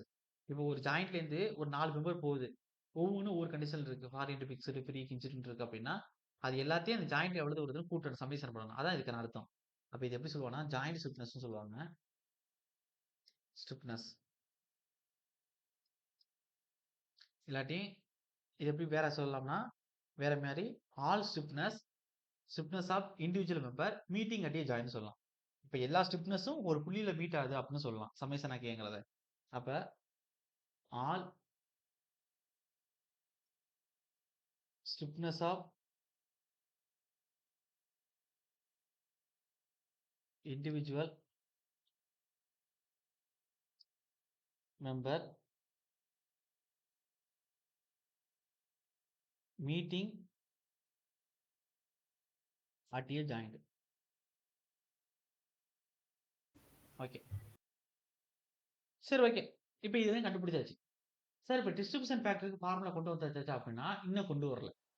இப்போ இந்த இடத்துல ஒன்னொன்று இன்ட்ரடியூஸ் பண்ணியிருக்கோம், சம்மேஷன் கேங்கிறத இன்ட்ரடியூஸ் பண்ணியிருக்கோம், அதுக்கு theta equal M by sigma K அப்படிங்கிறது இன்ட்ரடியூஸ் பண்ணியிருக்கோம். இப்போ அடுத்து என்ன செய்ய போறேன் அப்படின்னா, இப்போ மேலே நான் ஒன்று சொல்லி என்ன சொன்னேன்னா எம்ஓஏ ஈக்குவல் டு எங்கே சொல்லியிருப்பேன், ப்ராப்ளம் அந்த ஈக்குவேஷன் ஆரம்பிக்கும் போது இங்கே சொல்லியிருப்பேன், அதாவது MOA equal to KOA into theta ஓஏன்னு சொல்லி கொடுத்தேன். இப்போ நான் என்ன செய்ய போறேன்னா நல்லா கவனிக்கணும், அதாவது MOA equal to KOA into theta OA, இதை கொண்டு போய் நான் என்ன செய்யறேன்னா, இப்போ லாஸ்டா கண்டுபிடிச்சேன்னா அதாவது இதுல வந்து அப்ளை பண்ண போறேன். அப்ப நான் ஃபர்ஸ்ட் எனக்கு ஆல்ரெடி தெரியும்.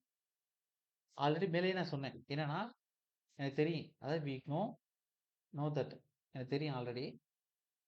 என்னன்னு தெரியும் அப்படின்னா, அதாவது MOA equal to KOA into theta OAன்னு தெரியும். இப்போ நான் என்ன செய்ய போறேன்னா, நல்லா கவனிக்கணும். இதை கொண்டு வந்து இதுல அப்ளை பண்ண போறோம். எனக்கு இதுல அப்ளை பண்ண போறேன். சரி, இதுல இல்ல, இந்த தீட்டாவில் அப்ளை பண்ண போறேன். அப்ப வெயிட் கரெக்ட். அப்ப இல்ல தீட்டாவில் அப்ளை பண்ண போறேன்னா எனக்கு என்ன சார் வரும்? தீட்டா OA ஈக்குவல் என்ன வரீங்க சார்? தீட்டா OA ஈக்குவல் என்ன வரும்? தீட்டா OA ஈக்குவல் என்ன வரும்? MOA வகுத்தல் KOAன்னு வரும். அப்ப இங்க உள்ள இந்த தீட்டாவில் அதை அப்ளை பண்ணுங்க. அப்ப அப்ளை பண்ணீங்கன்னா என்ன வரும்? அந்த தீட்டாவுக்கு என்ன பண்ண போறேன்னா, இந்த சைடு உள்ளதை எழுத போறேன். அதாவது MOA வகுத்தல் KOAங்கிறத எழுத போறேன். அப்ப சீக்வல் இங்கிட்ட என்ன இருக்கும்? என்ன இருக்கு மேல ஈக்குவேஷன்ல? தீட்டாவுக்கு பதிலா எழுதியாச்சு. அப்ப மேல ஈக்குவேஷன் என்ன சார் இருக்குதுல? தீட்டாவுக்கு பதிலா MOA டிவைட் பை KOAன்னு எழுதியாச்சு. மீதி என்ன இருக்கும்? M வகுத்தல் சம்மேஷன் ஆஃப் K இருக்கா? அவ்வளவுதான் சார். M வகுத்தல் சம்மேஷன் ஆஃப் K. இப்போ இந்த KOA எங்கிட்ட இருந்துச்சுன்னா என்ன ஆகும்னா, அப்ப MOA சீக்வல் டு M வச்சுக்கிறங்க. இல்லாட்டி M வகுத்தல் சம்மேஷன் ஆஃப் Kன்னு வச்சுக்கிறங்க. இந்த KOA வகுத்தல் உள்ளது இங்கிட்ட இருந்துச்சுன்னா பெருக்கல்ல வரும். KOAன்னு வரும். இப்போ அதுக்கடுத்து MOA ஈக்குவல் டு M வச்சுக்கிறங்க. இன்டு மேல KOA வகுத்தல் சம்மேஷன் ஆஃப் K. அப்ப இந்த KOA வகுத்தல் சம்மேஷன் ஆஃப் Kன்னு போடுறோம் தெரியுமா? இதுதான் என்ன சொல்றோம்னா டிஸ்ட்ரிபியூஷன் ஃபேக்டர்னு சொல்றோம். சார் எல்லாரும் புரியுதா? சார் ஓகேவா? அப்ப Yes, sir. இது மூலம் Yes, என்ன sir. தெரியுது அப்படின்னா, Sir. ஆல்ரெடி சம்மேஷன் ஆஃப் Kல டோட்டல் ஸ்டிஃப்னஸ் கண்டுபிடிச்சு வச்சிருப்போம். இப்போ நம்ம அந்த மொமெண்ட் ஒவ்வொரு தடவையும் எந்த அளவுக்கு டிஸ்ட்ரிபியூட் ஆகுதுன்னு கண்டுபிடிக்கணும் அப்படின்னா, இந்த மொமெண்ட்டை எந்த அளவுக்கு பகிர்ந்து கொடுக்கணும் அப்படின்னு நம்ம கண்டுபிடிக்கணும்னா, இந்த காரணி டிஸ்ட்ரிபியூஷன் ஃபேக்டரை நீங்க பகிர்ந்து அளிக்கக்கூடிய இந்த மொமெண்ட்டோட பெருக்கணும். சார் கான்செப்ட் புரியுதானே சொல்றேனே? சார் இப்போ இங்கிட்ட பிக்சர் இருக்கு, இங்க ஜாயிண்ட், நான் வந்து ஒரு 20 மொமெண்ட் வந்து நடுவில் இருக்கு. இந்த 20 மொமெண்ட் பிரிச்சு கொடுக்கணும். இங்கிட்ட ஒண்ணு இருக்குன்னு வச்சுக்கோங்க. அப்ப இந்த 20 இங்க 20ங்கிற வர்றத நான் என்ன செய்யணும்? இந்த சைடு பிரிச்சு கொடுக்கணும், இந்த சைடு பிரிச்சு கொடுக்கணும். அப்ப இந்த 20 என்ன செய்யலாம்? இந்த சைடு 10, இந்த சைடு 10ன்னு பிரிச்சு கொடுக்கலாம். இல்ல இந்த சைடு 15, இந்த சைடு 5ன்னு பிரிச்சு கொடுக்கலாம். இல்ல இங்கிட்ட 5, இங்கிட்ட 10ன்னு பிரிச்சு கொடுக்கலாம். எப்படி வேணுமாலும் பிரிச்சு கொடுக்கலாம். அப்ப கரெக்டான ரேஷியோல இந்த 20ங்கிற இந்த மொமெண்ட்ட பிரிச்சு கொடுக்கணும் அப்படின்னா, அப்ப என்ன செய்யணும்னா, இவனுக்கு எந்த ரேஷியோல கொடுக்கணும்? இவனுக்கு எந்த ரேஷியோல கொடுக்கணும்னு கண்டுபிடிக்கணும். அப்ப இவனுக்கு எந்த ரேஷியோ கொடுக்கணும், இல்ல இவனுக்கு எந்த ரேஷியோ கொடுக்கணும்னு கண்டுபிடிக்கணும்னா, இப்ப இவனுக்கு என்ன செய்வேன்? ஒரு K கண்டுபிடிச்சிருப்பேன். ஃபாரியன் பிக்சல் இருந்துச்சுன்னா 4A/L. சார் என்ன சொல்றேன் புரியுதா உங்களுக்கு? இப்ப இங்க கிஞ்சிரு இருக்குன்னு வச்சுக்கோங்களேன். அப்ப இவனுக்கு பார்க்கும்போது ஃபாரியன் கிஞ்சிரு இருந்துச்சுன்னா ஒரு K கண்டுபிடிச்சிருப்பேன். 3A/L. இப்ப இது ரெண்டையும் கூட்டும்போது வரக்கூடியது தான் சம்மேஷன் ஆஃப் K. சார் புரியுதா? ஓகேவா? Yes, sir. அப்ப இந்த 20ங்கிற மொமெண்ட்ட ஃபர்ஸ்ட் எனக்கு இந்த சைடு கொடுக்க போறேன் அப்படின்னா, இப்ப இந்த இவனுக்கு ஒரு K வந்துச்சுல வேல்யூ 4A/L வந்துச்சுல, 4A/Lன்னு ஒரு வேல்யூ வந்துச்சுல, அந்த வேல்யூவ டோட்டலா இது பிளஸ் இது ரெண்டையும் கூட்டும்போது என்ன வந்துச்சு? இங்க 4A/L is 7A is 3A/L. அப்ப என்ன வரும்? 7EA/Lன்னு வரும்ல. சார் என்ன சொல்ல புரியுதா உங்களுக்கு? அப்ப இதெல்லாம் அடிச்சா என்ன Yes, வரும்? sir. 4/7ன்னு வரும்.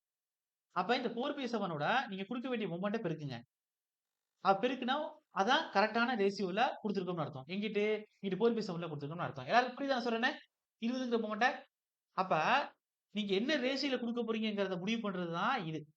இதே இந்த சைடு கொடுக்க போறீங்க. OB சைடு கொடுக்க போறீங்க அப்படின்னா என்ன செய்யணும்? மேல 3A/L போடணும். கீழ வந்து 7EA/L போடணும். அப்ப 3 மடங்கு இங்கிட்டு கொடுக்கணும். அப்ப நல்லா கவனிங்க. ஒரு சப்போர்ட்ல இப்ப OAங்கிற சப்போர்ட்ல மொமெண்ட் டிஸ்ட்ரிபியூட் பண்ண போறீங்க அப்படின்னா, என்ன மொமெண்ட் டிஸ்ட்ரிபியூட் பண்ண போறீங்களோ அந்த மொமெண்ட் இன்டு கீழ டோட்டல் ஸ்டிஃப்னஸ், மேல எந்த பக்கம் டிஸ்ட்ரிபியூட் பண்ண போறோமோ அதுல கிடைச்ச ஸ்டிஃப்னஸ், ரொட்டேஷனல் ஸ்டிஃப்னஸ். அத போட்டோம்னா நமக்கு என்ன கிடைச்சிரும்? எந்த அளவுக்கு மொமெண்ட் டிஸ்ட்ரிபியூட் பண்ணி கொடுக்க போறோம்னு தெரிஞ்சு போயிரும். சார் என்ன சொல்றேன் புரியுதா உங்களுக்கு? ஓகேவா? Yes, sir. Yes, okay. sir. அப்ப இந்த K OA வகுத்தல் சம்மேஷன் ஆஃப் K. இதுதான் என்ன சொல்றோம்னா டிஸ்ட்ரிபியூஷன் ஃபேக்டர். அதாவது பகிர்வு காரணின்னு சொல்றோம். சார் இப்ப புரியுதா சார்? அதாவது ஃபர்ஸ்ட் வந்து உங்களுக்கு சம்மேஷன் ஆஃப் K சொல்லி கொடுத்தேன். அதுக்கடுத்து இப்ப என்ன சொல்றேன்? டிஸ்ட்ரிபியூஷன் ஃபேக்டர் சொல்லி கொடுத்துருக்கேன். சார் ஓகே தான் நல்லா இருக்கேன்? ஓகே. Yes, இப்ப sir. Yes, sir. தியரிட்டிக்கலா எழுதிக்கிறேங்க. இப்ப டிஸ்ட்ரிபியூஷன் ஃபேக்டர்னா என்னன்னு எழுதிக்கிறேங்க. அதாவது டிஸ்ட்ரிபியூஷன் ஃபேக்டர். நீங்க படிக்கிறதே கொஞ்சம் பிராக்டிக்கலா, தியரட்டிக்கலா கரெக்ட்டா படிச்சுட்டீங்க அப்படின்னா, பிரச்சனையே இருக்காது உங்களுக்கு அங்க எக்ஸாம்ல. ஏன் அத பார்க்குறோம்? Distribution factor. ஓகே. அப்ப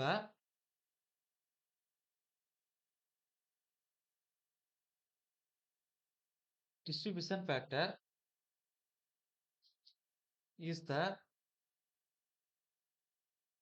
ratio of individual stiffness of a member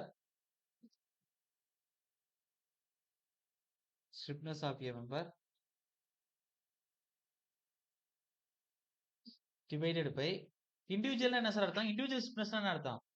இப்ப ஒரு 3 கேஸ் இருக்கு. ஃபாரியன் பிக்ஸ்டு, ஃபாரியன் கிஞ்சிடு, ஃபாரியன் ஃப்ரீ. இப்ப KOA க்கு கண்டுபிடிக்க போறேன். அத பிக்ஸ்டு கொத்தி கண்டுபிடிக்க போறேன்னா, அதோட இண்டிவிஜுவல் ஸ்டிஃப்னஸ் எத்தனை சார்? 4A sir. 4A/L. அதே வந்து டோட்டல் ஸ்டிஃப்னஸ்ங்கிறது ஜாயிண்ட் ஸ்டிஃப்னஸ்ங்கிறது அது 4A/L 3A/L plus 0 ஃப்ரீ எண்டுக்கு. அது மூணே கூட்டுறதா அது டோட்டல் ஸ்டிஃப்னஸ் இல்ல ஜாயிண்ட் நடக்கக்கூடிய ஸ்டிஃப்னஸ். சார் புரியுதா? Okay. Sir sir. Stiffness of member divided by summation of all stiffness of individual member.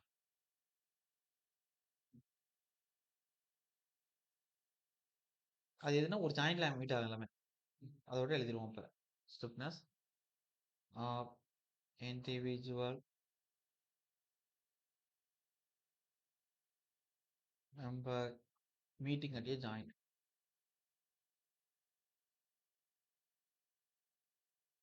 At a joint.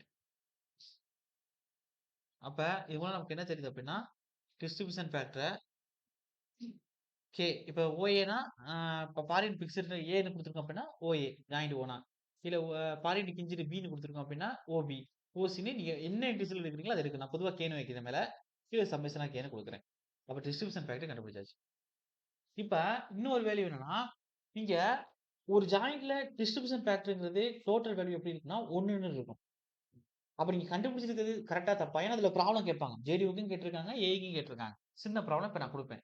Our problem கேட்குறாங்க அப்படின்னா நீங்க கண்டுபிடிச்சிருக்க டிஸ்ட்ரிபியூஷன் ஃபேக்டர் கரெக்டான எப்படி நீங்க கண்டுபிடிக்கணும் அப்படின்னா டிஸ்ட்ரிபியூஷன் ஃபேக்டர் அந்த ஜாயிண்ட்ல டோட்டலா கூட்டினா எவ்வளவு வரணும்? எவ்வளவு சார் வரணும்? 1ங்கிற விலை கிடைக்கும். சார் புரியுது நல்லா இருக்கும். ஓகேவா? ஓகே. அப்பதான் நீங்க கண்டுபிடிச்சது கரெக்டான அர்த்தம். இப்போ ஒரு ப்ராப்ளம் கொடுக்குறேன். இப்போ இந்த ப்ராப்ளம் ஆல்ரெடி ஏஐலயும் இதே மாதிரி நிறைய டைம் கேட்டிருக்காங்க. இப்போ லாஸ்ட் கொஸ்டினோட நீங்க எடுத்து பாருங்க. ஜேடிவில நிறைய டைம் கேட்டிருக்காங்க. அப்ப ஃபார்முலா கேட்டாங்கன்னா ப்ராப்ளம் கேட்க மாட்டாங்க. ப்ராப்ளம் கேட்கறாங்கன்னா ஃபார்முலா கேட்க மாட்டாங்க. ஏதாச்சும் தான் கேட்பாங்க. மொத்தம் இதுல ஜேடிவிக்கு 3 கொஸ்டின், ஏஐக்கு 2 கொஸ்டின் நாம வச்சுக்கிறேங்க. ப்ராப்ளம் எழுதிக்கங்க சார். Problem number 1. குட்டி ப்ராப்ளம் தான். அதாவது இங்க பிக்சரு, இங்கேயும் பிக்சரு,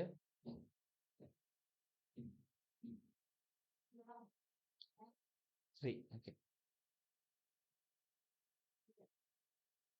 ஓகே இங்கே ஃப்ரீ. ஓகே இங்கேயும் பிக்சர்னு வச்சுக்கிறேங்க. இப்போ நான் என்ன செய்ய போறேன் அப்படின்னா இங்கே ஏ, இங்கே பி, இங்கே சி, இங்கே டி. இது ஜாயிண்ட் ஓ. இப்போ எனக்கு ஓஏ இது டிஸ்டன்ஸ் வந்து லென்த் 4 மீட்டரு, இனர்சியா வந்து ஐ இந்த செக்ஷன்ல.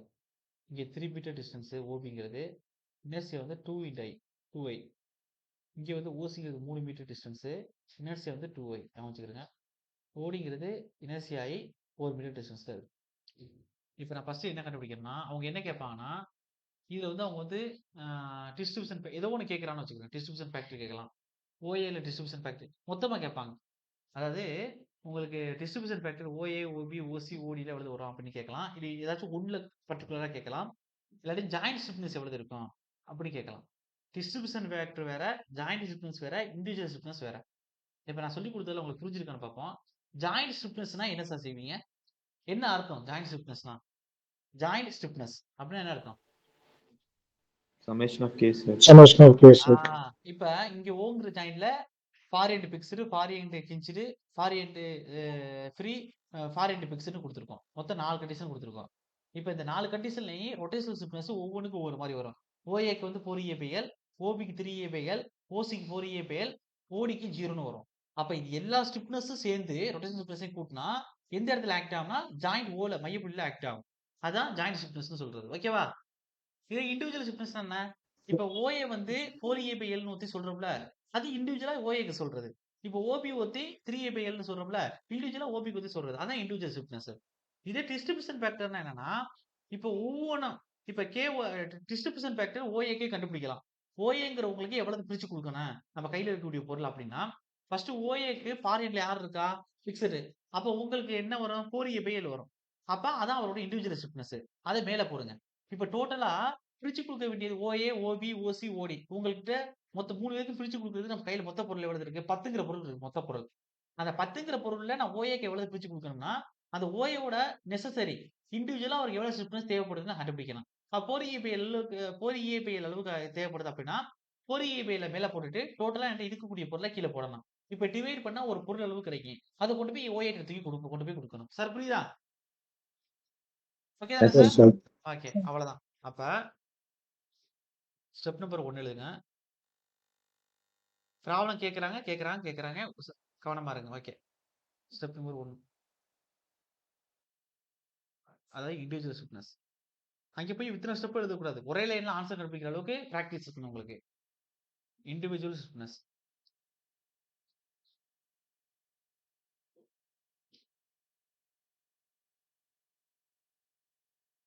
ஓகே. ஃபர்ஸ்ட் KOAக்கு சொல்லுங்க சார். KOA இண்டிவிஜுவல் ஸ்டிஃப்னஸ் என்ன? ஃபாரியன்ட் என்ன நமக்கு? பிக்ஸ்டு. அப்ப என்ன ஃபார்முலா வரும்? 4EI ஃபோர் வகுத்தல் ஏபிஎல். L. ஓகே. 4 வச்சுக்கிடுங்க. வச்சுக்கிடுங்க. I எவ்வளவு இனர்சியா இருக்கு? ஒரு I தான் இருக்கு. அப்ப இன்டு ஒரு I வச்சுக்கிடுங்க. கீழ L எவ்வளவு இருக்கு? 4 மீட்டர் இருக்கு. அப்ப மீட்டரை விட விட்டுருவோம். ஐயா 4 மீட்டர் இருக்கு. அப்ப இந்த 4க்கு 4 அடிச்சுட்டா இண்டிவிஜுவல் ஸ்டிஃப்னஸ் வந்து OAக்கு எவ்வளவு குடுக்கணும்? அது OAங்கிற பிக்ஸ்டு சப்போர்ட்டுக்கு எவ்வளவு நம்ம இண்டிவிஜுவல் ஸ்டிஃப்னஸ் குடுக்கணும்னு குடுத்துருக்காங்க. E இன்டு I அளவு குடுக்கணும். சார் புரியுதா? ஓகே. எஸ் அடுத்து சார். எஸ் வந்திருக்கு. சார். அவரோட தேவைங்கிறது E இன்டு Iங்கிற அளவுக்கு வந்திருக்கு. ஓகே. அடுத்து KOB. KOBங்கிறது ஃபாரின் ஹிஞ்ச்டு. அப்ப 3A/L ஃபார்முலா வரும். அப்ப அங்கே பார்த்தோம்னா moment of inertia 2 into I, Lங்கிறது 3 மீட்டர். அப்ப 3 E, Iங்கிறது 2 இன்டு Iன்னு இருக்கு. அப்ப அத போடுங்க. Lங்கிறது 3 மீட்டர். அது 3 கேன்சல் ஆயிரும். அப்ப 2 இன்டு EIன்னு இருக்கு. இவரோட தேவை 2 இன்டு E அளவுக்கு தேவைப்படுது. KOC far end fixed. அப்ப 4EA/L அளவுக்கு இருக்கும். ஆனா அங்க என்ன இருக்கு? 4E, Iங்கிறது 2Iன்னு இருக்கு. அப்ப அத எழுதுங்க. கீழ Lங்கிறது எவ்வளவு இருக்குன்னா 3 மீட்டர்ன்னு இருக்கு. அப்ப 3 எழுதுங்க. அப்ப என்ன வரும்? 3 தானே இருக்கு. 3 2I. ஓகே. அப்ப இங்க என்ன சார் வரும்? மேல 4 2 8 இன்டு EA இருக்கும். கீழ 3 இருக்கும். அப்ப இவருக்கு இந்த அளவுக்கு தேவை ஏற்படுது. சார் புரியுதா? ஓகே. KOD வந்து எஸ் சார். ஃபாரியன்ட் வந்து ஃப்ரீ. அப்ப 0 தான் வரும். அப்ப இது கண்டுபிடிக்க வேண்டியதில்ல. இண்டிவிஜுவல் ஸ்டிஃப்னஸ் கண்டுபிடிச்சாச்சு. இப்ப ஒவ்வொருத்தவங்களுக்கு எவ்வளவு தேவைப்படுதுங்கிற பொருள் இப்ப நான் என்ன செஞ்சிருக்கேன்? எனக்கு KOAக்கு இவ்வளவு தேவைப்படுது அவருக்கு. KOBக்கு இவ்வளவு தேவைப்படுது. KOCக்கு இவ்வளவு தேவைப்படுதுன்னு தேவைய புரிஞ்சுக்கிட்டேன். இப்போ ஒரு பீம் இருக்குன்னா, பாரியன்ட்ல சப்போர்ட்ட பொறுத்து என்கிட்ட இருக்கக்கூடிய மொமெண்ட்ட டிஸ்ட்ரிபியூட் பண்றதுக்கு முன்னாடி, அவங்களுக்கு எவ்வளவு வந்து குடுக்கணுங்கிற ரொட்டேஷனல் ஸ்டிஃப்னஸ கண்டுபிடிச்சுட்டேன். அதாவது இண்டிவிஜுவல் ஸ்டிஃப்னஸ கண்டுபிடிச்சுட்டேன். இதுக்கு அடுத்து நான் என்ன செய்யணும் அப்படின்னா, என் கையில இருக்கக்கூடிய பொருள ஃபர்ஸ்ட் உள்ள நபருக்கு எவ்வளவு குடுக்கலாம் அப்படின்னு கண்டுபிடிக்கணும். சார் என்ன சார் புரியுதா உங்களுக்கு? சார் ஓகே தானே? ஓகே. அப்ப டோட்டலா இருக்கக்கூடிய பொருள் என்ன? அப்ப எல்லாத்தையும் சம்மேஷன் பண்ணணும். டோட்டலா இருக்கக்கூடிய பொருள் கண்டுபிடிக்க. Step number 2. Step number 2. அதாவது என்ன அப்படின்னா, ஜாயிண்ட் ஸ்டிஃப்னஸ் கண்டுபிடிக்கணும்.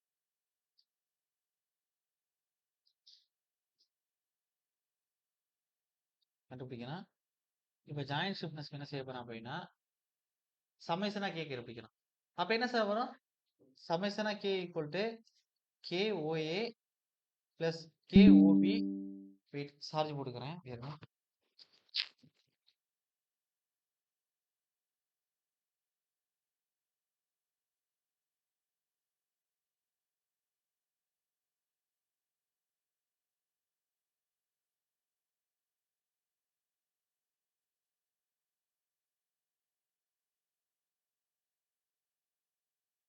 ஓகே.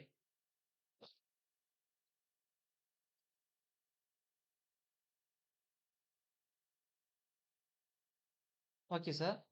அப்ப அடுத்து KOC அதுக்கு அடுத்து பிளஸ் KODன்னு எழுதுங்க. இப்ப எல்லாத்தையும் கூட்டுங்க சார். KOA வந்து என்ன? Individual stiffness 4EA/L. சாரி 4EA/Lன்னு எழுதக்கூடாது. வந்த வேல்யூ என்ன வந்துச்சு நமக்கு? E இன்டு I தானே வந்துச்சு. அதான் சால்வ் பண்ணிட்டோமே. E into I. ரெண்டாவதுக்கு என்ன வந்துச்சு? 2 இன்டு E இன்டு I. மூணாவதுக்கு என்ன வந்துச்சு? 8EI வகுத்தல் 3ன்னு வந்துச்சு. சார் புரியுதானே எல்லாருக்கும்? அப்ப EI 2EI கூட்டினா 3EI வரும். பிளஸ் 8EI வகுத்தல் 3ன்னு வரும். இந்த 3 குறுக்கு பெருக்கல் பண்ணா மேல 9EI பிளஸ் 8EI டோட்டலா வகுத்தல் 3ன்னு வரும். அப்ப இதோட வேல்யூ என்ன அப்படின்னா 9 18 கூட்டினா 17EI. அது மேல போயிடும். கீழே 3ன்னு இருக்கும். இதுதான் சம்மேஷனா K. டோட்டலா நம்மகிட்ட இருக்கக்கூடியது 17EI/K. இதை தான் ஒவ்வொருத்தவங்களுக்கு தகுந்த மாதிரி பிரிச்சு கொடுக்கணும். சார் புரியுதானே சொல்றேனே? ஓகேவா சார்? Yes sir. ஓகே. இப்ப என்னது ஜாயிண்ட் ஸ்டிஃப்னஸ். இப்ப கண்டுபிடிச்ச ஜாயிண்ட் ஸ்டிஃப்னஸ். என்ன கேட்கறான் கொஸ்டின்லங்கிறது நல்லா வாசிச்சுக்கிறங்க. இனிமே அதுக்கான அர்த்தம் கரெக்டா புரியணும். ஓகே. இப்ப அடுத்து என்னன்னா ஸ்டெப் நம்பர் 3 டிஸ்ட்ரிபியூஷன் ஃபேக்டர். ஒவ்வொன்றுக்கும் எவ்வளவு டிஸ்ட்ரிபியூட் பண்ணானா அப்ப ஸ்டெப் நம்பர் 3 அதாவது distribution factor.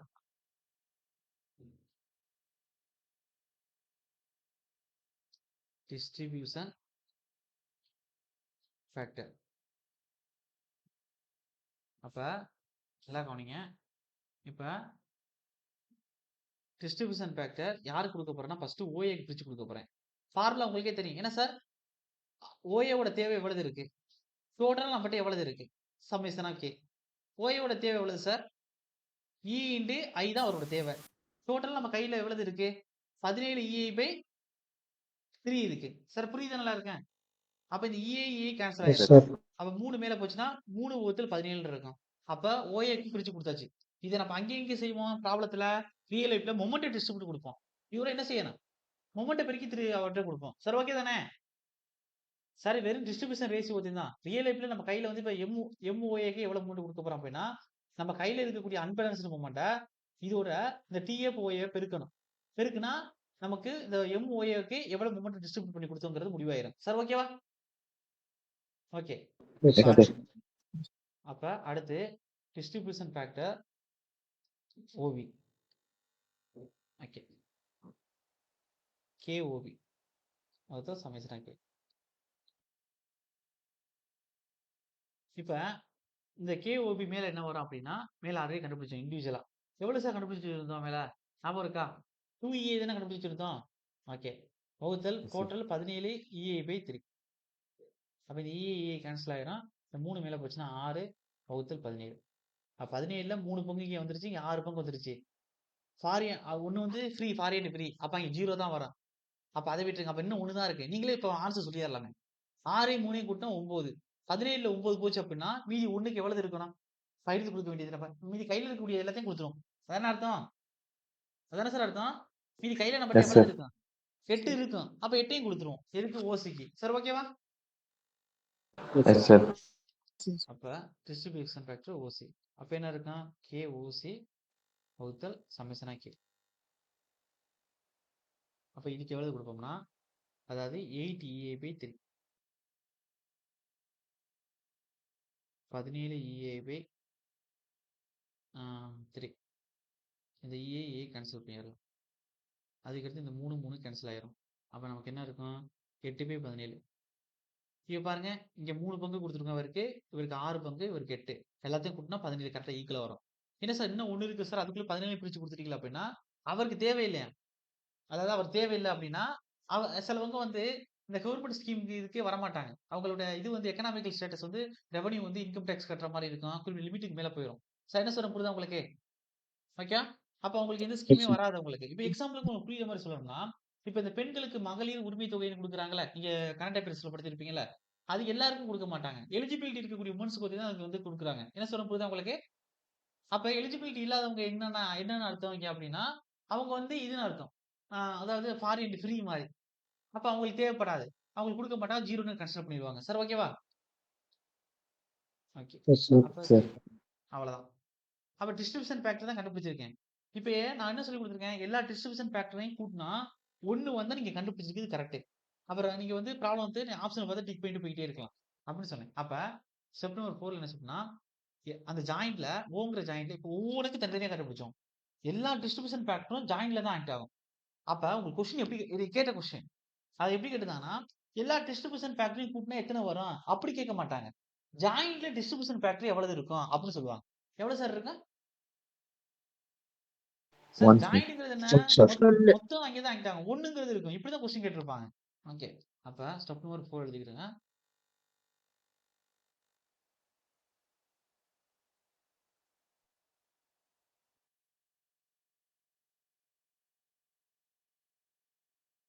Sum of all distribution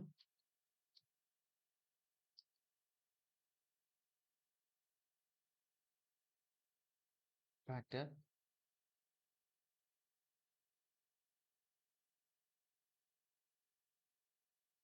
at a joint. Okay. அப்ப என்ன செய்யணும்? எல்லா டிஸ்ட்ரிபியூஷன் ஃபேக்டரையும் கூட்டுங்க. Distribution factor OA, distribution factor OB, distribution factor OC, distribution factor OD. அப்ப இது எல்லாத்தையும் கூட்டினோம்னா நமக்கு 1 வரணும். அப்ப நமக்கு தெரியும் ஃபர்ஸ்ட்டுக்கு என்ன கொடுத்தோம்? 3/70. ரெண்டாவதுக்கு எவ்வளவு கொடுத்தோம்? 6/70. மூணாவதுக்கு எவ்வளவு கொடுத்தோம்? 8/70. நாலாவதுக்கு எதுவுமே கொடுக்கல, 0 தேவைப்படலை உங்களுக்கு. அப்ப எல்லாம் கூட்டினா கீழே ஃபுல்லா 17 இருக்கு, மேல 6 3 9, 9 8 17. 17 17 அடிச்சா 1. அவ்வளவுதான் சார். புரியுதா? ஓகேவா சார்? ஓகே தானே? Yes, sir. ஓகே, அவ்வளவுதான். இப்ப நான் உங்களுக்கு ஒரு ஹோம்ஒர்க் கொடுக்குறேன். இதை வந்து நாளைக்கு சால்வ் பண்ணிட்டு வாங்க. நான் இப்போ அடுத்து மூவ் பண்ணிடுறேன். ஹோம்ஒர்க் வந்து கொடுத்துட்டு அடுத்து நான் மூவ் பண்ணிடுறேன். இப்போ ஹோம்ஒர்க் என்ன அப்படின்னா, அதாவது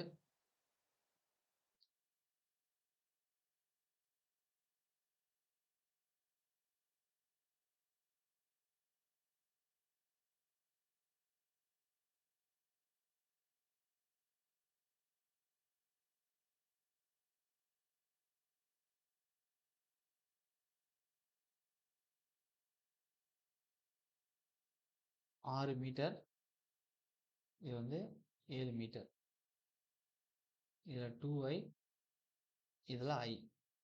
இதுக்கு நீங்கள் என்ன கண்டுபிடிக்கணும்னா individual stiffness, joint stiffness, joint distribution factor. Sorry, distribution factor, அதுக்கடுத்து ஜாயிண்ட் டிஸ்ட்ரிபியூஷன் ஃபேக்டர். சார் என்ன சொல்ல முடியுது உங்களுக்கு? ஓகே தானே? ஓகே. Yes, sir. அப்ப Yes, sir. இங்க ஜாயிண்ட்ங்கிறது என்ன? பிங்கிறது தான் ஜாயிண்ட். பில இருந்து ஏக்கு மொமெண்ட் டிஸ்ட்ரிபியூட் பண்ண போறோம், சிக்கு டிஸ்ட்ரிபியூட் பண்ண போறோம். அதான் கான்செப்ட் பிராக்டிகலா. அப்ப நம்ம என்ன செய்யணும்? நம்ம பில இருந்து ஏவை பார்ப்போம். பில இருந்து ஏ பார்க்கும்போது பார் ரெண்டு பிக்சரு. பில இருந்து சியை பார்த்தா என்ன வரும்? பார் ரெண்டு கிஞ்சிரு. பார்த்தா தெரியும், சிம்பிள்ஸை போட்டிருக்கு. அப்ப இதே மாதிரி நான் சொன்ன மாதிரி எல்லாத்தையும் நீங்க கண்டுபிடிக்க ஹோம்ஒர்க்கா வச்சுக்கோங்க சார். ஓகேவா? அடுத்து போலாமா? Yes, sir. Yes, sir. இப்ப அடுத்து என்ன செய்ய போறேன்னா, ஒரு ப்ராப்ளம், பெரிய ப்ராப்ளம் சால்வ் பண்ண போறேன். இதை சால்வ் பண்ணா உங்களுக்கு இந்த மொமெண்ட் டிஸ்ட்ரிபியூஷன் மெத்தட் முடியுது உங்களுக்கு. அப்ப இது எதுனா சொன்னேன்? ஜேடிஓக்கு 3 கொஸ்டின் சொன்னேன். அதே வந்து உங்களுக்கு ஏஇக்கு 2 கொஸ்டின் சொன்னேன். அப்ப இதை சால்வ் பண்ணிட்டு நான் ஃபர்ஸ்ட் எடுக்கும்போது கிளாஸ் ஆரம்பிக்கும்போது சொன்னேன், தியரம் ஆஃப் த்ரீ மூமெண்ட்ஸ் வந்து ஆரம்பத்திலே சொல்ல வேணாம். அதுல ஒரு ஈக்குவேஷன் இருக்கும். அந்த ஈக்குவேஷனை பார்த்தாவே கம்பல்சரி ஒரு கொஸ்டின் நம்ம கேரண்டி ஆயிரும். அதை வந்து அடுத்து பார்த்துக்கலாம். ஃபர்ஸ்ட் பெரிய கொஸ்டின் இருக்கக்கூடிய ஏரியா பார்க்கலாம்னு சொன்னேன். அதான் அடுத்த கிளாஸ்ல நான் பார்க்க போறது இல்ல, இதே கிளாஸ்ல பார்க்க போறோம். இந்த கிளாஸோட எண்ட்ல பார்க்க போறோம். அப்ப பார்த்தா அதுல ஒரு கொஸ்டின் வந்துடும். இதுல ஏஇ லெவலுக்கு 2 கொஸ்டின், டிப்ளமோ லெவலுக்கு 3 கொஸ்டின். அப்ப நீங்க எத்தனை கொஸ்டின் சேர்த்துக்கிறீங்க? அதுக்காண்டி தான் வச்சிருக்கேன் அதை. சரி, ஓகே. அதுல ப்ராப்ளம் ஒன்று நடத்தணும், சும்மா கான்செப்டுக்காண்டி தெரிஞ்சுக்கணுங்கிறதுக்காண்டி. அதை நான் இன்னைக்கு முடிச்சிடறேன். அதை ஈக்குவேஷன் சொல்லி முடிச்சு அடுத்து நான் முடிஞ்ச அளவுக்கு ப்ராப்ளத்தை நடத்தினேன். அதை நடத்திடுவேன். அது நடத்தாம அடுத்ததுக்கு போக மாட்டேன். ஓகே. கிட்டத்தட்ட ஜேடிஓக்கு நெருங்கிக்கிட்டு இருக்கும். நான் ஸ்லோப் அண்ட் ரிஃப்ளெக்ஷனை இந்த தியரம் ஆஃப் த்ரீ மூமெண்ட்ஸ் முடிச்சிட்டோம் அப்படின்னா அவங்களுக்கு static determinant section, indeterminate section தான் இருக்கும். அப்புறம் அவங்க சிலபஸ் முடிஞ்சிருச்சு. ரீடைனிங் மேலே நடத்துவேன், இதோட சேர்த்து தான் நடத்துவேன். ஓகே. இப்போ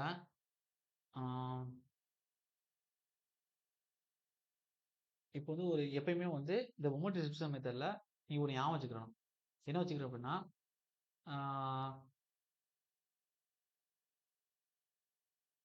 எப்படி உங்களுக்கு எழுதி கொடுக்குறது? சரி, ப்ராப்ளமாகவே கொடுத்து எழுதுறேன் பாருங்க. அதாவது ப்ராப்ளம் நம்பர் 2. 2 எண்ட்லேயே பிக்சர் வந்துருச்சு அப்படின்னா நடுவில் இருக்கக்கூடிய எல்லா சப்போர்ட்டையும் நீங்க பிக்சர் சப்போர்ட்டா கன்சிடர் பண்ணிக்கிறோம். சார் என்ன சொல்ல புரியுதா உங்களுக்கு? சார் ஓகேவா சார்? ஒரு continuous beam sir. 2 Yes, sir. எண்ட்லயும் ஃபிக்ஸ்டு வந்துருச்சு. நடுவுல ஒரு சப்போர்ட் வந்திருக்கு. அப்ப அந்த சப்போர்ட்டை நம்ம எப்படி கன்சிடர் பண்ணணும்னா, ஃபிக்ஸ்டா கன்சிடர் பண்ணணும். 2 எண்ட்லயும் நீங்க என்ன வந்துச்சு? உங்களுக்கு ஃபிக்ஸ்டு வந்தால் ஓகேவா? ஓகே. அப்ப ஒ- ஒரு ப்ராப்ளம் 2 வரைஞ்சுக்கிறேங்க. இதான் பெரிய ப்ராப்ளம் சால்வ் பண்ண போறேன். இப்ப கான்செப்ட்லாம் நீங்க சொல்ல போறீங்க இந்த ப்ராப்ளத்தை சால்வ் பண்ணி. சும்மா மனப்பாடமா சொல்லக்கூடாது.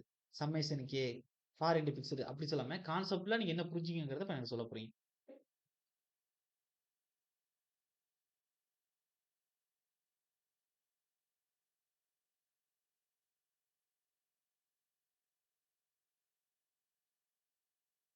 எந்த ஒரு விஷயத்தையும் கத்துக்கிற போது எல்லாருக்கும் உடனே கத்துக்கிற மாதிரி ஈஸியா இருக்காது.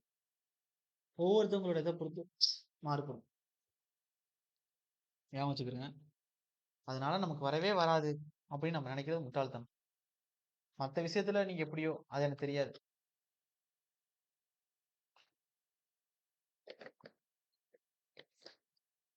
படிப்பை பொறுத்தவரை கடவுள் பார்சியாலிட்டி பத்தி யாருக்கும் கொடுக்க மாட்டார். எல்லாருக்கும் ஒரே மாதிரி தான் கொடுத்துருப்பார். அதை நம்ம எப்படி பண்றோங்கிறத பொறுத்து தான் இருக்கு. ஏன்னா முயலுக்கு ஒரு திறன் இருக்கும். அதே மாதிரி ஒவ்வொரு இதுக்கும் இப்போ ஒரு கோழி இருக்கு அப்படின்னா அதுக்கு ஒரு திறன் இருக்கும். மனிதனுக்கு ஒரு இதை கொடுத்துருக்காரு, குரங்குக்கு ஒன்று கொடுத்துருக்காரு. இது மாதிரி ஒவ்வொரு உயிரினத்துக்கும் ஒரு இதை கொடுத்துருக்காரு. ஆனா காமனா எல்லாருக்கும் கடவுள் கொடுத்தது இந்த உலகத்துல எல்லாருமே வாழக்கூடிய தகுதியை கொடுத்துருக்காரு. ஃபர்ஸ்ட் விஷயம் தான், அதை அமைச்சுக்கிறது. அப்ப நீங்க ஒரு முயற்சி எடுக்கிறீங்க. அந்த முயற்சியில நீங்க எதிர்பார்த்த சக்சஸ், நீங்களா ஒரு டார்கெட் வைக்கிறீங்க. எனக்கு இந்த போஸ்டிங் கிடைச்சிடும், இந்த பீரியடுக்கு நான் சக்சஸ் ஆயிரணும். அது கிடைச்சிட்டா நல்லது, ஓகே ஃபைன். ஒருவேளை அது நடக்கல அப்படின்னா நீங்க அந்த இடத்துல உடஞ்சு போயிடக்கூடாது. அப்ப என்ன அர்த்தம்? நீங்க உங்களை எஸ்டிமேட் பண்ணதை விட நீங்க கூடுதலா உழைக்கணும்னு அர்த்தம். நீங்க உங்களோட திறன் இவ்வளவுதான் எஸ்டிமேட் பண்ணிட்டு எக்ஸாம் போனீங்க தெரியுமா? அது தப்பு. அப்போ உங்களோட திறன் இன்னும் கொஞ்சம் குறைவா இருக்கு. அதை இன்னும் நீங்க லேர்ன் பண்ணிக்கிறதுன்னு அர்த்தம். என்ன சொல்ல புரியுதா சார் உங்களுக்கு? இதுக்கு Yes, பெஸ்ட் sir. எக்ஸாம்பிள், நீங்க ஒரு டாபிக் படிக்கிறீங்க. அந்த டாபிக்ல எந்த ஃபார்முலா கேட்டாலும் நான் சொல்லிடுவேன் சார். மனப்பாடமா நான் வச்சிருக்கேன் சார் அப்படின்னு நீங்க என்கிட்ட சொல்றீங்க. அதே டாபிக்ல தான் கொஸ்டின் கேட்கறாங்க. அதே டாபிக்ல கொஸ்டின் கேட்கும்போது உங்களால அதை பேஸ் பண்ண முடியல அப்படின்னா, அப்ப நீங்க என்ன தெரிஞ்சுக்கணும்னா, அந்த டாபிக்கை நீங்க ஒழுங்கா படிக்கிறேன்னு அர்த்தம். அதாவது படிக்கிறதுனா, நல்லா புரிஞ்சுக்கிறேன் நான் சொல்ற வார்த்தையை. படிக்கிறதுனா கண்ணால பாக்குற விஷயத்த அப்படியே மனப்பாடம் பண்றது படிக்கிறது இல்ல. அது ஏன் வருது, எதுக்கு வருதுன்னு சில விஷயங்களை புரிஞ்சுக்கிட்டு படிச்சிட்டோம் அப்படின்னா, அது ரிலேட்டடா அவங்க எப்படி திருகி திருகி கொஸ்டின் கேட்டிருந்தாலும் ஆப்ஷன் வச்சு ஆன்சர் கொண்டு வந்துடலாம். சார் என்ன சொல்றது புரியுதா உங்களுக்கு? அதுக்கு அவ்வளவு Yes, ஒர்க் sir. போடணும். இப்ப நான் உங்களுக்கு நடத்துறேன்னா, இப்ப ஒரு 4 பேட்சுக்கு நடத்திருப்பேனா, அப்ப இதுக்கு நான் எவ்வளவு ஒர்க் போட்டிருப்பேன். இப்ப 4 பேட்ச் படிச்சதுக்கு அப்புறம் எனக்கே தெரியுது ஒரு சப்ஜெக்ட் இவ்வளவுதான் நடத்தணும். இதுக்கு மேல நடத்தவே வேண்டியதில்லை. இதெல்லாம் எக்ஸாம்ல கேட்க மாட்டாங்கன்னு எனக்கே கன்சல்ட் பண்ண முடியுது. இத்தனை செஷன் நடத்தினா போதும். என்ன எக்ஸாம்பிள் சொல்ல போனா, லாஸ்ட் முனிசிபாலிட்டிக்கு ஜேடிஓக்கு ஒரு பேட்ச் போட்டோம். அந்த பேட்சை நான் 3 மாசத்துல முடிச்சேன். அந்த 3 மாசத்துல ஒரு 12 நாளாச்சும் லீவ் விட்டுருப்பேன். அப்படி பார்த்தா கிட்டத்தட்ட ஒரு 65 நாள் 70 நாள்ல முடிச்சிருக்கேன். அந்த டோட்டல் டெக்னிக்கல் சிலபஸுமே எந்த லேப்லயும் விடாம. அப்ப அந்த அளவுக்கு வரேன்னா நான் நாலேஜபிளான பெர்சன்னா இல்ல. அதை ரீச் பண்றதுக்கு நான் ஒர்க் போட்டிருக்குன்னு அர்த்தம் அந்த இடத்துல. நீங்க பார்க்க வேண்டியது அதை தான் பார்க்கணும். அப்ப அதுக்கு பின்னாடி எவ்வளவு ஒர்க் நான் போட்டிருக்கேன். எத்தனை டைம் பார்த்திருப்பேன். அப்ப அதே மாதிரி நீங்க திருப்பி திருப்பி ஒரு இதை நீங்க உழைப்ப போட்டுக்கிட்டே இருக்கீங்க அப்படின்னா கண்டிப்பா உங்களோட குறைகளை ரெட்டிப்பு எப்ப பண்றீங்களோ அப்போ உங்களுக்கு தகுதியான பொருள் கிடைச்சிது. இப்ப நீங்க எக்ஸாம் ப்ரிப்பேர் பண்ணிட்டு இருக்கீங்க. ஒவ்வொரு எக்ஸாம்லயும் ஒரு லிமிட்டுக்கு மேல கொஸ்டின் போடவே முடியல. இதுதான் உங்களோட பிரச்சனை. அப்ப அந்த பிரச்சனை எந்த சப்ஜெக்ட்ல இருந்து ஆரம்பிக்குதுன்னு பாருங்க. அப்ப அந்த சப்ஜெக்ட்ல எந்த எந்த எதுல பிரச்சனை அதிகமா வருது? 200 கொஸ்டின்ல அதிகமா நம்ம விடுற கொஸ்டின் என்ன? ப்ராப்ளமா?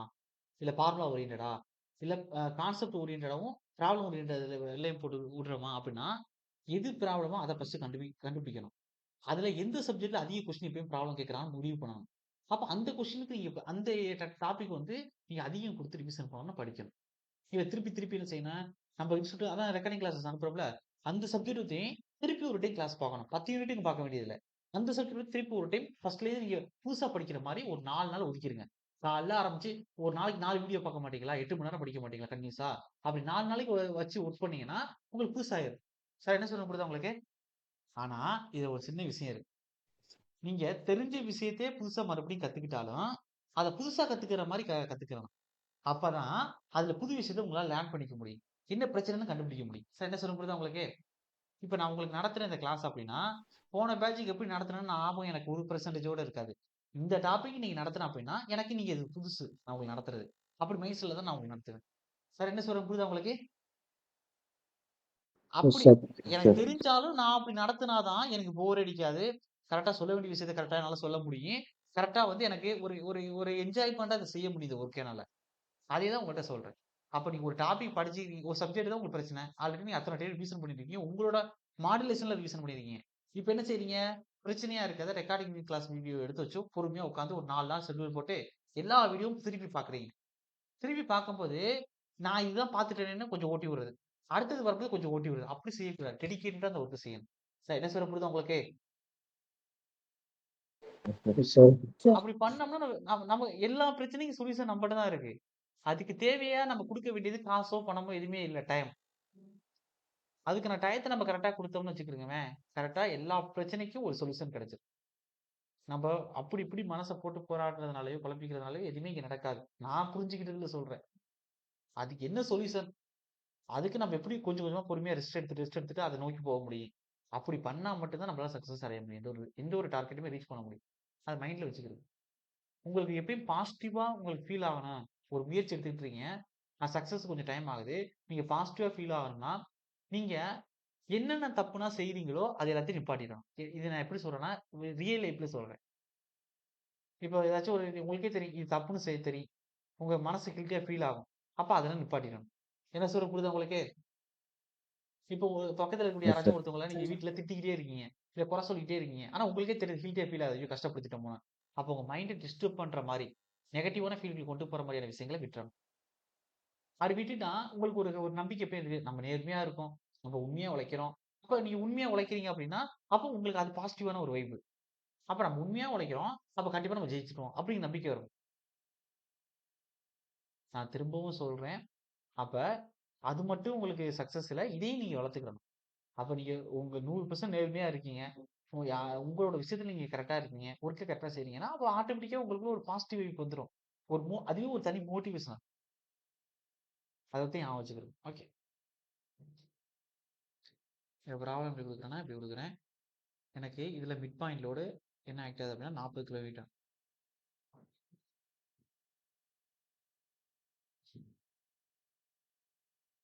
2 மீட்டர். இது 2 மீட்டர். இது ஃபுல்லா யூடிஎல் ஆக்ட் ஆகுது.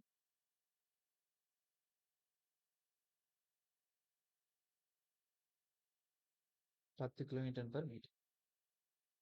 இப்ப இது 2 மீட்டர், 2 மீட்டர் டிஸ்டன்ஸ் குடுத்த மாரி இது 6 மீட்டர் டோட்டலா. இனர்ஷியா வந்து இதுக்கு I, இதுக்கு 2I. பேர் குடுத்துர்றேன். இத 2 செக்ஷனா பிரிச்சிருக்கேன். அதாவது மொத்தம் இது A, இந்த புள்ளி B, இந்த புள்ளி Cன்னு குடுத்துருக்கேன். இப்பதான் நான் உங்களுக்கு அசம்ப்ஷன் சொல்ல போறேன். அதாவது இந்த மாரி டைப் ஆஃப் கொஸ்டின எப்படி சால்வ் பண்ணணும்? அது இண்டிவிஜுவல் ஷிஃப்ட், டோட்டல் ஷிஃப்ட்னஸ் இப்படி எப்படி கேட்டாலும், இது மாரி சம் வந்தாவே நீங்க எப்படி சால்வ் பண்ணணும் அப்படின்னா, அதாவது அசம்ப்ஷன் போடுங்க. 2 பக்கமும் ஃபிக்ஸ்டா இருக்கு அப்படின்னா, ஓகேவா? நடுவுல இருக்கக்கூடியது ஃபிக்ஸா கன்சிடர் பண்ணுவீங்க. சரி ஓகே.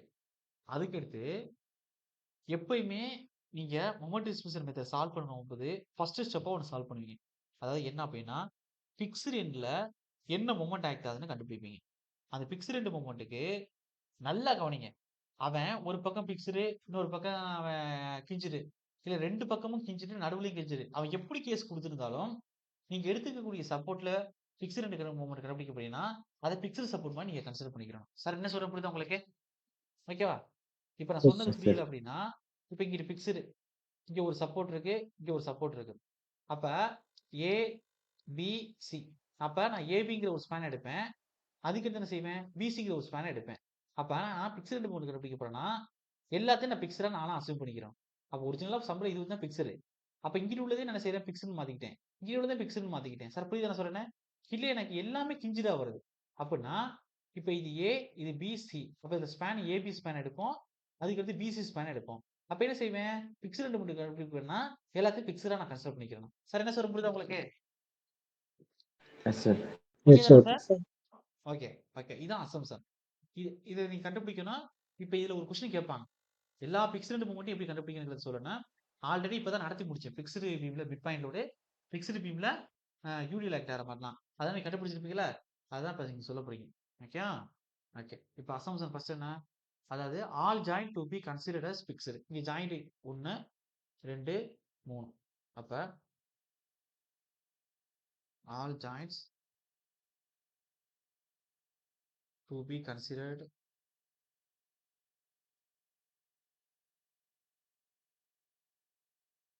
ஃபிக்ஸ்டு. இப்போ ஃபிக்ஸ்டு மொமெண்ட் எப்படின்னா கூப்பிடுவாங்க அப்படின்னா, அதாவது இது எக்ஸாம்ல கேட்டிருக்காங்க சார். ஆல்கேபோ வச்சு கேட்டிருக்காங்க. ஃபிக்ஸ்டு மொமெண்ட்டுக்கு நிறைய நேம் கொடுத்து. அதாவது ஃபிக்ஸ்டு எண்ட் எப்படி கூப்பிடுவாங்க அப்படின்னா, ஃபிக்ஸ்டு எண்ட் அதர்வைஸ் கால்ட்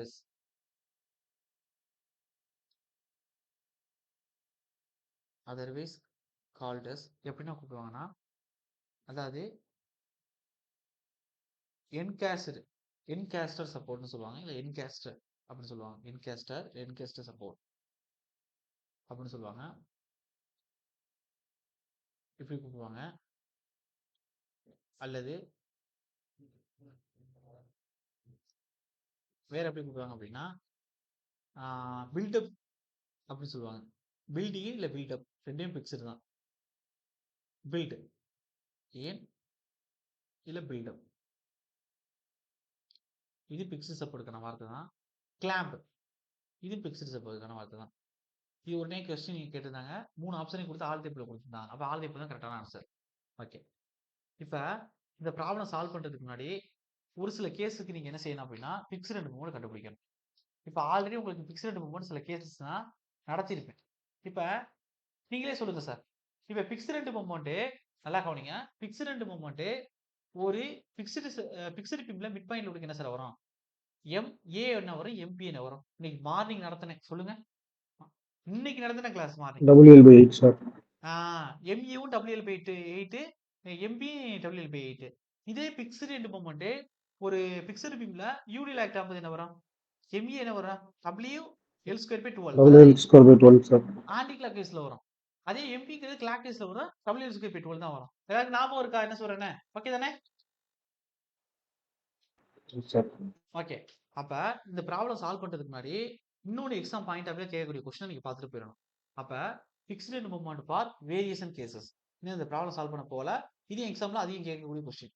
அப்ப இதுல நிறைய கேஸ் இருக்கும். நம்ம எக்ஸாம் பாயிண்ட் ஆஃப் எது ரிப்பீட்டடா கேட்க வாய்ப்பு இருக்கோ அதுதான் பார்த்தா போதும். அப்ப ஃபிக்ஸ்டு எண்ட் மொமெண்ட் ஃபார்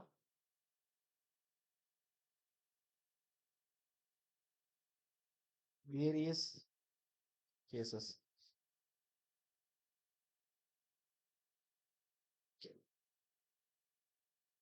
இப்போ கேஸ் 1 ஃப்ரீ ஹேண்ட் டயக்ராமே வரைகிறேன், சும்மா வரைகிறேன், நீங்கள் கரெக்டாக டயக்ராம் வரைஞ்சிக்கிறீங்க. கேஸ் 1 அதாவது ஃபிக்ஸ்டு பீமை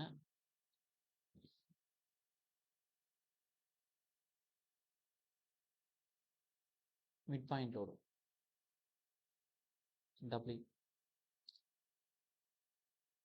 இதுக்கு ஃபிக்ஸ்டு மொமெண்ட் எவ்வளோ சார் வரும்? ஃபர்ஸ்ட் ஃபிக்ஸ்டு மொமெண்ட்னா என்ன செய்வோம்? இங்கே கிளாக் வைஸா ஆன்டி கிளாக் வைஸா? இது என்னது? இப்போ இது ஏன்னு வச்சுக்கிறோம். எல்லாத்துக்குமே இந்த சப்போர்ட் ஏன்னு வச்சுக்குவோம், இந்த சப்போர்ட் பின்னு வச்சுக்குவோம். அப்போ MAங்கிறது என்ன சார் வரும்? இது என்னது? எதிரி கிடைக்கிற திசை, ஆன்டி கிளாக் வைஸ். இது கிளாக் வைஸ் MBங்கிறது. சார் புரியுதா? Yes sir. இதுக்கு காலைல கண்டுபிடிச்சிருந்தோம்னா வேல்யூ என்ன வேல்யூ கண்டுபிடிச்சிங்க? MAங்கிறது என்ன வரும்? அதாவது MAன்னு போடக்கூடாது, அது ஃபிக்ஸ்டு மொமெண்ட் என்ன வரும்? நான் மேலே கட்டி கொடுத்துருக்கேன். என்ன வரும்? Minus WL/8. அதே MBங்கிறது என்ன வரும் அப்படின்னா plus WL/8. Case number 1. Case number 2 இப்படியே எழுதிக்கோங்க, ரெண்டு பக்கமும் வர்ற மாதிரி. Case number 2. அப்போ இப்போ எழுதுறது எல்லாமே எக்ஸாமில் அதிகமாக கேட்ட கொஸ்டின்ஸ் தான் ஃபிக்ஸ்டு மொமெண்ட்ல எழுத போகிறேன். அதுக்கடுத்து லாஸ்ட்டாக போக போக கம்மியாக கேட்டது அப்படி எழுதுறேன். அப்போ அடுத்து இதே கேண்டிவர் பீம், சாரி ஃபிக்ஸ்டு பீம் யூனிலாக் ஆகிற மாதிரி.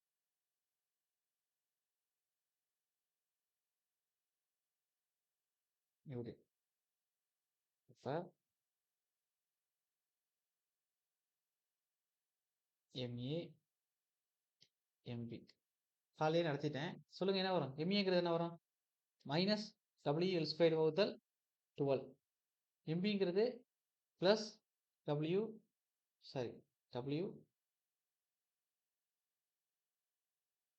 எல் ஸ்கொயர் வகுத்தல் 12. சார் புரியுது எல்லாருக்கும்? ஓகே தான், அடுத்து மூவ் பண்ணலாமா? Yes sir. கேஸ் நம்பர் 2 கொடுத்தாச்சு. கேஸ் நம்பர் 3 எழுதுங்க. Case number 3. கேஸ் நம்பர் 3 என்ன அப்படின்னா, இதே பிக்சடு பீம் எசென்ட்ரிக்கல் லோடு. ஏன்னா இந்த பிக்சடு மோடுக்கு தான் கேட்பாங்க, மற்றதை கேட்க மாட்டாங்க. எசென்ட்ரிக்கல் லோடுனா அன்இவன் டிஸ்டன்ஸில் லோடு அப்ளை பண்ணுறது. அப்போ இது டபிள்யூ, இங்கே ஏ, இங்கே பிங்கிற டிஸ்டன்ஸில். அப்போ இங்கே ஆன்டி கிளாக் வைஸ், இங்கே கிளாக் வைஸ், இங்கே என்பி, இங்கே எம்பி. அப்போ எம்இங்கிறது என்ன வரும் அப்படின்னா மைனஸ் டபிள்யூஏ பி ஸ்கொயர் வகுத்தல் எல் ஸ்கொயர் பிக்சடு மோமெண்ட். அதே எம்பிங்கிறது என்ன வரும் அப்படின்னா ப்ளஸ் டபிள்யூ நல்லா கவனிங்க. இப்போ ஏ ஸ்கொயர்டு பி வகுத்தல் எல் ஸ்கொயர். இதில் ரொம்ப கவனமாக இருக்கணும். இங்கே ஏபி ஸ்கொயர்டு கிளாக் வைஸ், இங்கே ஆண்டு கிளாக் என்பது ஏ ஸ்கொயர்டு பி. ஓகேவா? ஓகே. அடுத்த கேஸு கேஸ் 4.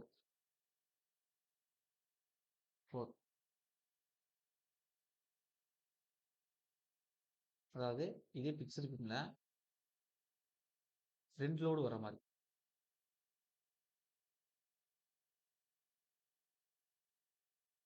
இங்கே டபிள்யூங்கிற லோடு,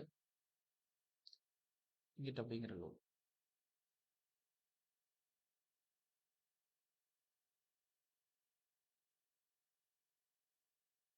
அப்போ MA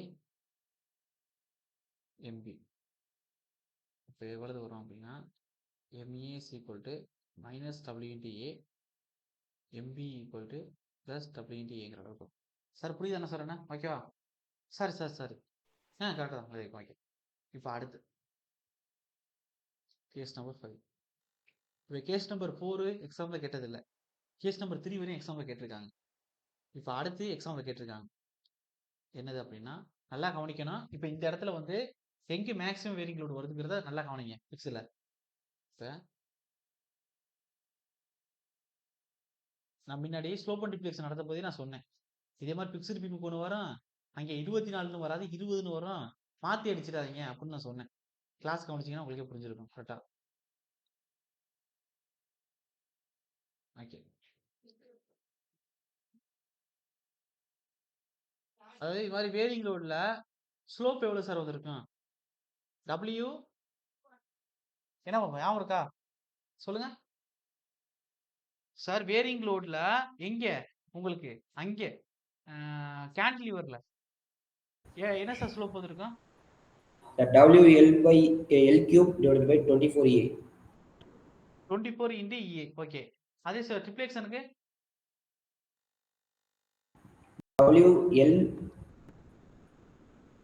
WL power 4 divided by 30 EI. Okay. இப்போ இங்கே MA, இங்கே MB மாற்றிடக்கூடாது. ஆப்ஷனில் என்ன கேட்குறாங்க? பிக்சடு மூட்டை என்னென்னு பார்த்து அடிக்கணும். அப்போ இங்கே MA என்ன வரும் அப்படின்னா நல்லா கவனிங்க. MAங்கிறது இங்கே W L ஸ்கொயர் பை 20. MBங்கிறது எப்படி வரும் அப்படின்னா ப்ளஸ் W L ஸ்கொயர் வகுத்தல் 30. 24 ஆப்ஷனில் இருக்கும். உங்களை எங்கேயோ பார்த்துருக்கமே நினச்சா அவசரப்படுத்துறதுக்காண்டி. ஆனால் கேட்குறது பிக்சடு மூவ்மெண்ட்னா கவனமாக இருக்கணும். சார் புரியுதா? இப்போ இன்னொன்றில் இதில் கவனமாக இருக்கணும். அதான் விஷயம். இதில் நல்லா கவனிங்க. 20 எந்த எண்டுக்கு கொடுத்துருக்கேன், 30 எந்த எண்டில் கொடுத்துருக்கேன் பாருங்க. பிக்சடு பீமில் பிக்சடு மூவ்மெண்ட் கண்டுபிடிக்கும் போது மேக்ஸிமம் லோடு ஆக்ட் ஆகிற இடத்துல தான் 20 கொடுத்துருக்கோம். மினிமம் 0 லோடு ஆக்ட் ஆகிற இடத்துல 30 கொடுத்துருக்கோம். சார் புரியுதா இருக்கு? இதை மாற்றி கேட்பாங்க, கவனமாக இருக்கணும். ஓகே. இதே வந்து உங்களுக்கு இப்படி கொடுக்குறாங்க. அதாவது இப்போ ஏ எண்டில் வந்து 0 லோடு, பி எண்டில் வந்து மேக்ஸிமம் லோடு கொடுக்குறாங்க அப்படின்னா இப்படி வரும்னு பாருங்க. அப்போ இப்படி வருதுன்னு வச்சுக்கிறோம்.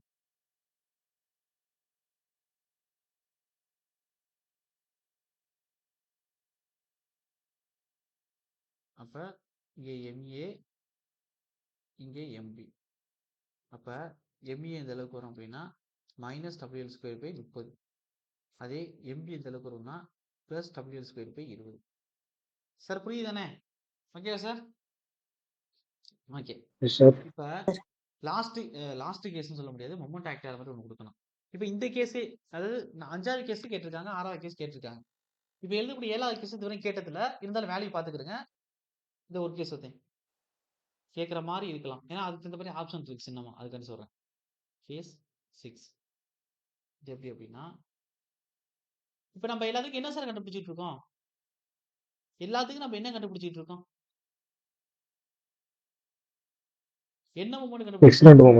Moment sir. ஃபிக்ஸ்டு மூமெண்ட் கண்டுபிடிச்சிட்டு இருக்கோம். இப்போ உங்களுக்கு ஒரு டவுட் வருதா? சார் நம்ம வரைஞ்சதுல எங்கேயுமே ப்ராப்பர்ட்டி கேன்டிலீவரோ இல்ல வந்து நமக்கு சிம்பிளி சப்போர்ட்டோ இல்ல கண்டினியூஸ் பீம்ல சிம்பிளி சப்போர்ட் வர மாதிரியே கொடுக்கலையே. எல்லாத்துலயும் பிக்சர் சப்போர்ட் வர மாதிரி தானே கண்டிஷன் லோட மாத்தி மாத்தி கொடுத்துட்டு இருக்கோம். அப்படின்னு உங்களுக்கு டவுட் வரும். ஏன் வந்து அப்படி பண்ணிட்டு இருக்கோம்? ஏன் அப்படி பண்ணிட்டு இருக்கோம்? நம்ம கண்டுபிடிக்கிறதே என்னது? Fixed moment. அப்ப அவங்க கண்டினியூஸ் பீம்ல எல்லாமே கிஞ்சிடா கொடுத்திருந்தாலும் ப்ராப்பர்ட்டி கேண்டில் வர மாதிரி ஒரு பக்கம் பிக்சர் ஒரு பக்கம் கிஞ்சி கொடுத்திருந்தாலும் எது கொடுத்திருந்தாலும் நம்ம அதை எப்படி மாத்திக்கிறோம்? எந்த டைப் ஆஃப் பீம் அவங்க கொடுத்திருந்தாலும் நம்ம எப்படி மாத்திக்கிறோம் ஃபிக்ஸ்டு மூமெண்ட் கண்டுபிடிக்கிறதுக்கு? ஃபிக்ஸ்டு சப்போர்ட்டா முடியும். ஃபிக்ஸ்டு சப்போர்ட்டா கன்சிடர் பண்ணிக்குவோம். அப்ப ஃபிக்ஸ்டு சப்போர்ட்டா ரெண்டு பக்கம் கொடுத்துட்டா அது என்ன பீமா செயல்படும்?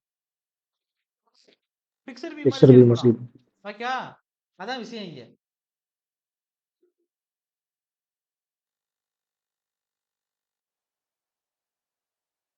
வேரிங் லோட எப்படி கொடுக்குறான்? இந்த கேஸ் கேட்டதுல ஆனா பாத்துக்கிடுங்க லைட்டா.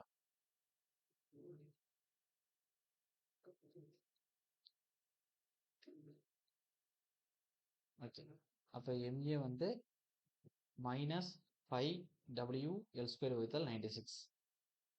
அதே MBங்கிறது +5WL² வகுத்தல் 96. சார் எல்லாரும் புரியுதா? ஓகே தானே sir? Yes sir. Yes sir. இப்ப இந்த கேஸ் வந்து அதிகம் கேட்டது இல்லைன்னு நான் சொன்னேன். இப்ப நான் கொடுக்கக்கூடிய கேஸ் எக்ஸாம்ல கேட்டிருக்காங்க, பாத்துக்கிறேன். இந்த கேஸ் கேட்டிருக்காங்க சார். ரீசெண்டா ஏதோ ஒரு கொஸ்டின் பேப்பர்ல பாத்துக்கிறேன் எடுத்துட்டீங்களே. இல்ல பழைய போன வருஷம் உள்ள ஏன்னு தெரியல. பாத்துக்கிறேன். Case number 7. அதாவது ஃபிக்ஸ்டு மூமெண்ட்.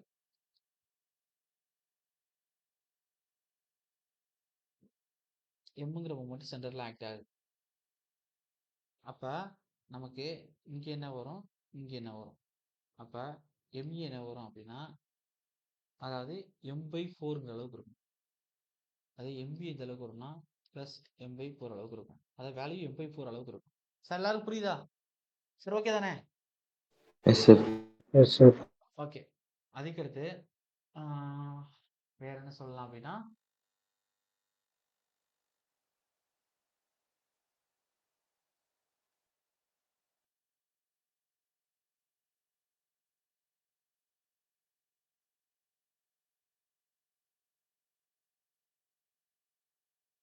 ஓகே, மேல பார்த்த ரொட்டேஷனல் ஸ்டிஃப்னஸ் வச்சு ஒன்று சொல்றேன் பாருங்க. மேல பார்த்த ரொட்டேஷனல் ஸ்டிஃப்னஸ் வச்சு ஒன்று சொல்றேன் சார். அதாவது ஃபார் பிக்சர் சொன்னதுதான் ஆல்ரெடி. அதுல ஒரு சின்ன விஷயம் சொல்ல போறேன். இங்க ஒரு மூமெண்ட் ஆக்ட் ஆகுது. அப்ப இது எப்படி வளையும்? இதுல ரொட்டேஷனல் இப்படி கிரியேட் ஆகும். இந்த இடத்துல தீட்டா அளவு கிரியேட் ஆகும். நல்லா கவனிங்க, தீட்டா அளவு கிரியேட் ஆகும். அப்ப இதுல ரொட்டேஷனல் ஸ்டிஃப்னஸ் எப்படி சார் கண்டுபிடிப்போம்? K ஈக்குவல் டு என்ன சொல்லுவீங்க? 4EI/L இதானே சொல்லுவீங்க.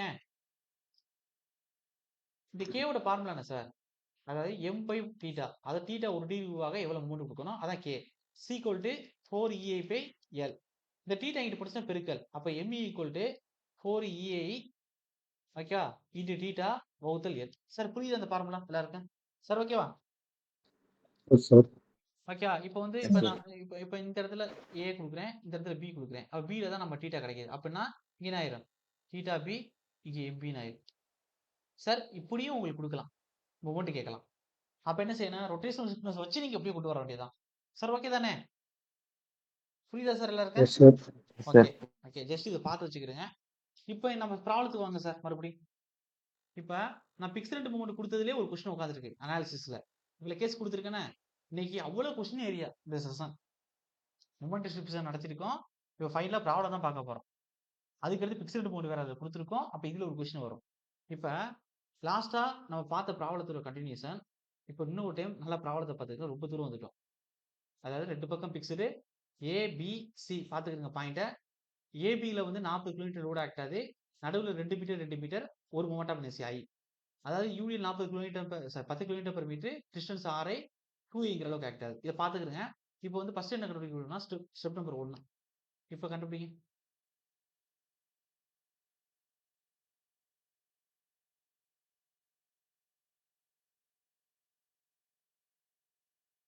அதாவது ஸ்டெப் நம்பர் 1 என்ன அப்படின்னா ஃபிக்ஸ்டு அண்ட் மூவ்மெண்ட் கண்டுபிடிக்கணும். Fixed and movement. ஏன் அந்த ஃபார்முலா எழுதிட்டு இங்கே வரேங்கிறது உங்களுக்கு இப்போ புரியும். இப்போ ஃபிக்ஸ்டு அண்ட் மூவ்மெண்ட்டை ஏபி ஸ்பேன் ரெண்டு தனித்தனியாக பிரிங்க சார். ஏபி ஸ்பேன் ஃபிக்ஸ்டு மூவ்மெண்ட்டாவே எல்லாத்தையும் ஃபிக்ஸாக வச்சுக்கிறோம். ஏவையும் பியும் வச்சுட்டேன். நடுவில் எவ்வளோ லோடு சார் ஆக்ட் ஆனிச்சு? 40 சம்மில் மேலே எழுதுனதுல கிலோமீட்டர். இது 2 மீட்டர், இது 2 மீட்டர், அதாவது ஐங்கிற மூமெண்ட் ஆஃப் இனர்ஷியா. ஓகே. அதே மாதிரி இங்கே அடுத்து பிசி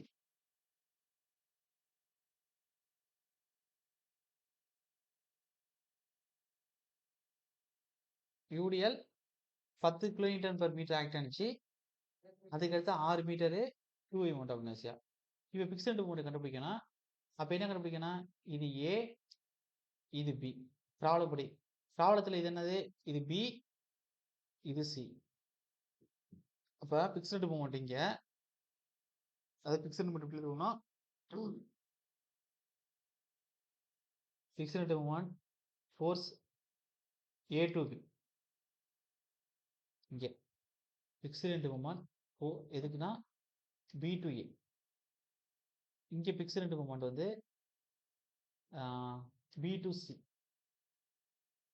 இங்கே ஃபிக்ஸ்டு மூமெண்ட் வந்து எஃப் சி டு பி. இப்போ உங்களுக்கு ஃபார்முலா தெரியும். இப்போ இந்த side fixed moment M F A to பிங்கிறது ஆன்டி கிளாக் வைஸ். மைனஸ் என்ன சார் ஃபார்முலா நமக்கு ஆல்ரெடி பார்த்தோமே மேலே WL/8. மைனஸ் 40 எழுது டோட்டல் டிஸ்டன்ஸ் 4 மீட்டரு வகுத்தில் 8. அப்போ 1/8 I/8 40. அப்போ ஐநாங்க 20 minus 20 kilometre dot metre. Answer கிடைச்சிருச்சு ஃபிக்ஸ்டு மூமெண்ட். அதே வந்து எஃப் பி டு ஏ பார்த்தாலும் அதே தான் வரும். ஆனால் இதில் கிடைக்கும். எதில் கிடைக்கும்? வெளியே பாசிட்டிவ்ல கிடைக்கும். ப்ளஸ் 20 கிலோமீட்டர் டாட் மீட்டர் இந்த சைடு கிடைக்கும். அப்போ இங்கிட்டு கண்டுபிடிச்சு இங்கிட்டு கண்டுபிடிச்சு. இப்போ இங்கே வாங்க. இந்த இடத்துல எவ்வளோ சார் இருக்கு சார்? இந்த இடத்துல எவ்வளவு இருக்கு? எம்பிசி. அதுக்கு என்ன ஃபார்முலா வரும்? M V to C minus WL/12. அப்போ மைனஸ் 10 L² R² எழுதலாம். வகுத்தல் கீழே என்ன வரும்? 12. அப்போ இந்த R² 2 R இருக்கும். அதில் ஒரு ஆரை வந்து அடித்தோம்னா 2, இல்லை ஒரு ஆரை அடித்தோம்னா 2 ஒரு ஆறாவது 2 12. இது ஒரு 2 இந்த 5 அடித்தோம்னா 5. இங்கே 5க்கு ஒரு 6 IR 30. அப்போ மைனஸ் 30 கிலோநியூட்டன் டாட் மீட்டர். இதே சி டு பி போனால் வரும் ப்ளஸ் 30 கிலோமீட்டர் டாட் மீட்டர். எல்லாருக்கும் புரியுதா சார்? யாருக்காச்சும் டவுட் இருந்தால் எப்பயே கேட்டுருங்க. எல்லாருக்கும் புரியுதா? இப்போ இந்த 2 பீம் வந்து ஜாயிண்ட் இது சார். சார் ஒரு பீமை இப்போ ஒரு கன்டினியூஸ் பீமை பிரிச்சிருக்கேன். இதோட ஜாயிண்ட் என்ன சார்? ஏ டு பி, அதுக்கடுத்து பி டு சி. இதோட ஜாயிண்ட் என்ன சார்? இது ரெண்டுக்கும் ஜாயிண்ட் என்ன? பி தானே ஜாயிண்ட். இதான் ஜாயிண்ட். இந்த பிங்கிறது எப்படி மூமெண்ட்டை கொடுக்குது? ஒரு பக்கம் என்ன கொடுக்குது? இந்த பக்கம் என்ன கொடுக்குது? எனக்கு பிளஸ் 20 கிலோமீட்டர் டாட் மீட்டர் கொடுக்குது. அதே இந்த சைடு எவ்வளவு கொடுக்குது? மைனஸ் 30 கிலோமீட்டர் டாட் மீட்டர் கொடுக்குது. சார் எல்லாருக்கும் புரியுதா? ஓகே. இப்போ இது ரெண்டும் அன்பேலன்ஸ்டா இருக்கு. கரெக்ட் தானே? ஒரு பக்கம் பிளஸ் 20, இன்னொரு பக்கம் மைனஸ் 30. அப்ப இங்கிட்டு பிளஸ் 20னா இங்கிட்டு மைனஸ் 20 அளவுக்கு இருந்தா தான் இது வந்து பேலன்ஸ் ஆகுது இடத்துல. சார் கரெக்ட் தானே சார்? ஓகே. அப்ப இந்த அன்பேலன்சிங்க நம்ம என்ன செய்யணும்? பேலன்ஸ் ஆகணும். அப்ப பிளஸ் 20 இங்க மைனஸ் 30. அப்ப எவ்வளவு சார் வெளியே வரும்? பேலன்ஸ் பண்றதுக்கு நம்ம என்ன செய்யணும்? அதே சொல்லுங்க சார். பேலன்ஸ் பண்றதுக்கு என்ன சார் செய்யணும்? இந்த பிளஸ் 20 இருக்கிறவனுக்கு என்ன செய்யணும்? பிளஸ் 10 இவனுக்கு கொடுக்கணும். கரெக்டா இல்லையா சார்? இவனுக்கு பிளஸ் 10 கொடுத்துட்டோம்னா இவன் 30,000 ரூபாய், இங்க மைனஸ் பிளஸ் 30 மைனஸ் 30 0. இங்க பேலன்ஸ் ஆயிடும். ஸ்டெபிலிட்டி ஆயிடும் ஸ்ட்ரக்சர், இந்த ஜாயிண்ட். ஓகே தானே?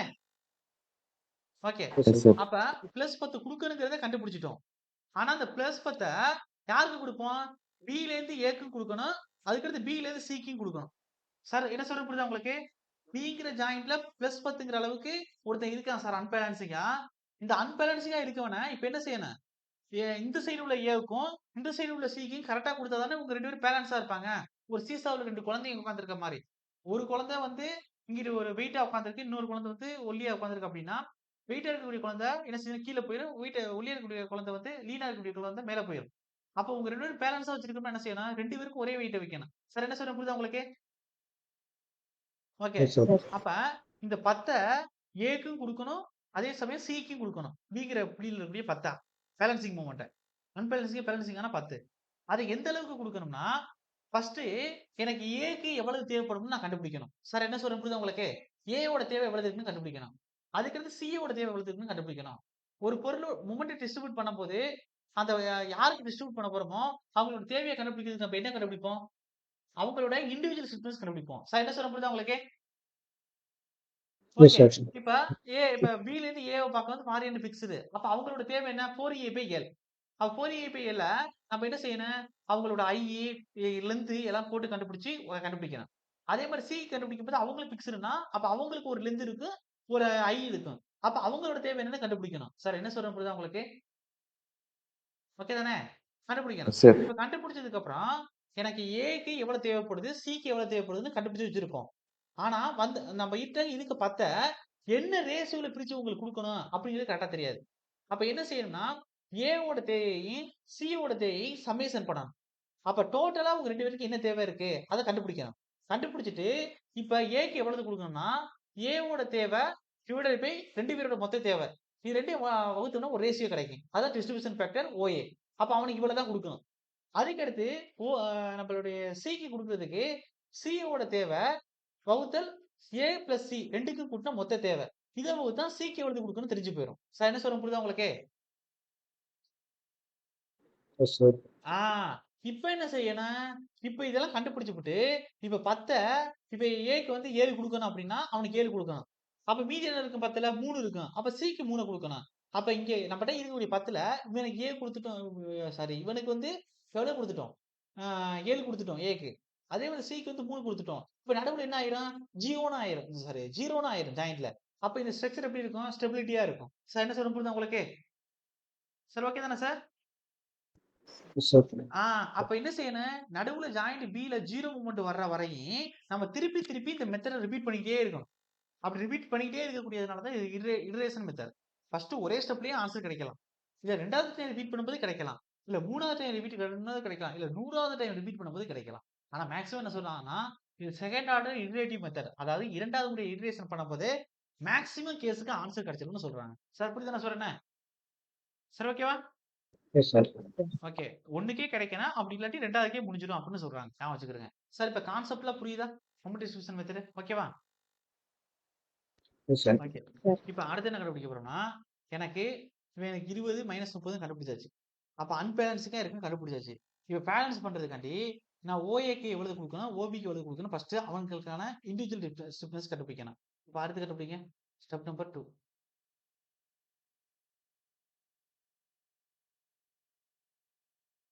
அதாவது இண்டிவிஜுவல் ஸ்டிஃப்னஸ் கண்டுபிடிக்கணும்.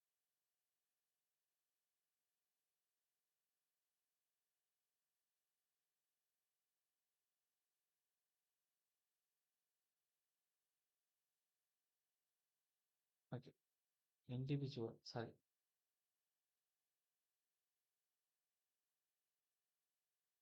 கரெக்ட் தானே? Okay. IN DI VI individual correct. Stiffness. இப்ப சொல்லுங்க சார். இப்ப சொல்லுங்க. ஃபர்ஸ்ட் என்னது? Bல இருந்து யாருக்கு? சார் Bல இருந்து யாருக்கு ஃபர்ஸ்ட் போறீங்க? Aக்கு போறீங்க.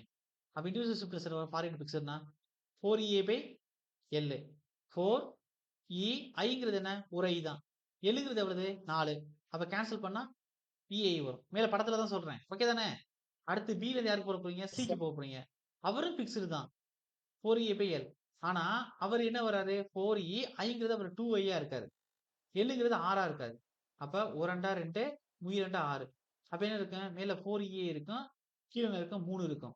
இண்டிவிஜுவல் கண்டுபிடிச்சாச்சு. இப்ப என்ன சார் கண்டுபிடிக்கணும் அடுத்து? ஸ்டெப் நம்பர் 3 என்ன? இண்டிவிஜுவல் கண்டுபிடிச்சதுக்கு அப்புறம் அடுத்து என்ன செய்வோம்? Joint stiffness. Joint stiffness. அப்ப அதுல என்ன செய்யணும்? Summation of K. அப்ப K BA plus K BC கண்டுபிடிப்போம். அப்ப இஏ 4 இஏ பை 3 கூட்டணும். அப்ப கூட்டம் என்ன வரும்? இங்க 3ஏ குறுக்கு பெருக்கல் ஆயிரும். மேல 4ஏ இருக்கு, கீழே 3 இருக்கும். அப்ப 7 இஏ பை 3ன்னு வந்துடும். சார் புரியுதா? Yes, sir. Step number Sir. 4. இதுல என்ன கண்டுபிடிப்போம்? Distribution factor. ஓகே. அப்ப டிஸ்ட்ரிபியூஷன் ஃபேக்டர் ஃபர்ஸ்ட் என்ன கண்டுபிடிக்கணும்? அதாவது பி டு ஏக்கு கண்டுபிடிக்கணும். எவ்வளவு கொடுக்கணும் பில இருந்து ஏக்கு? எவ்வளவு சார்? அதாவது என்ன? அவனுக்கு தேவையான இண்டிவிஜுவல் ஸ்டிஃப்னஸ் டோட்டலா இருக்கக்கூடிய கே. அப்ப அவனுக்கு தேவையானது என்ன சார்? இஏஇ தானே. டோட்டலா என்ன பார்த்தோம்? 7 இஏ பை 3ன்னு பார்த்தோம். அப்ப இஏஇ கேன்சல் ஆயிரும். அப்ப என்ன வரும்?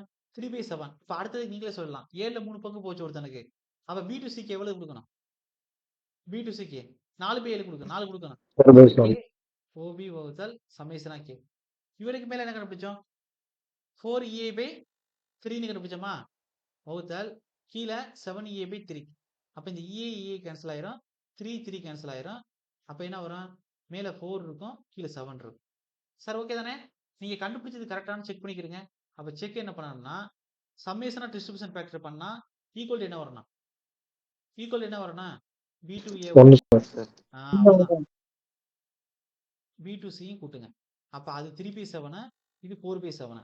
அப்ப காமனா தொகுதி இருக்கு வச்சுக்கோங்க. மேல 3 பிளஸ் 4. அப்ப 7 பை 7 ஈக்குவல் டு 1. அப்ப செக்கிங் கரெக்ட். சார் ஓகேவா? இதுவரை போட்டுருங்க தானே? அதனால ஸ்பீடா எழுதுனேன். அது நடத்துனதுனால. சரி ஓகே தானே? Yes, sir. ஓகே. இப்ப Yes, sir. இப்ப டேபிளேஷன் போடுங்க சார். இப்ப கண்டுபிடிச்சதுக்கு வச்சு டேபிளேஷன் போடுங்க. அதாவது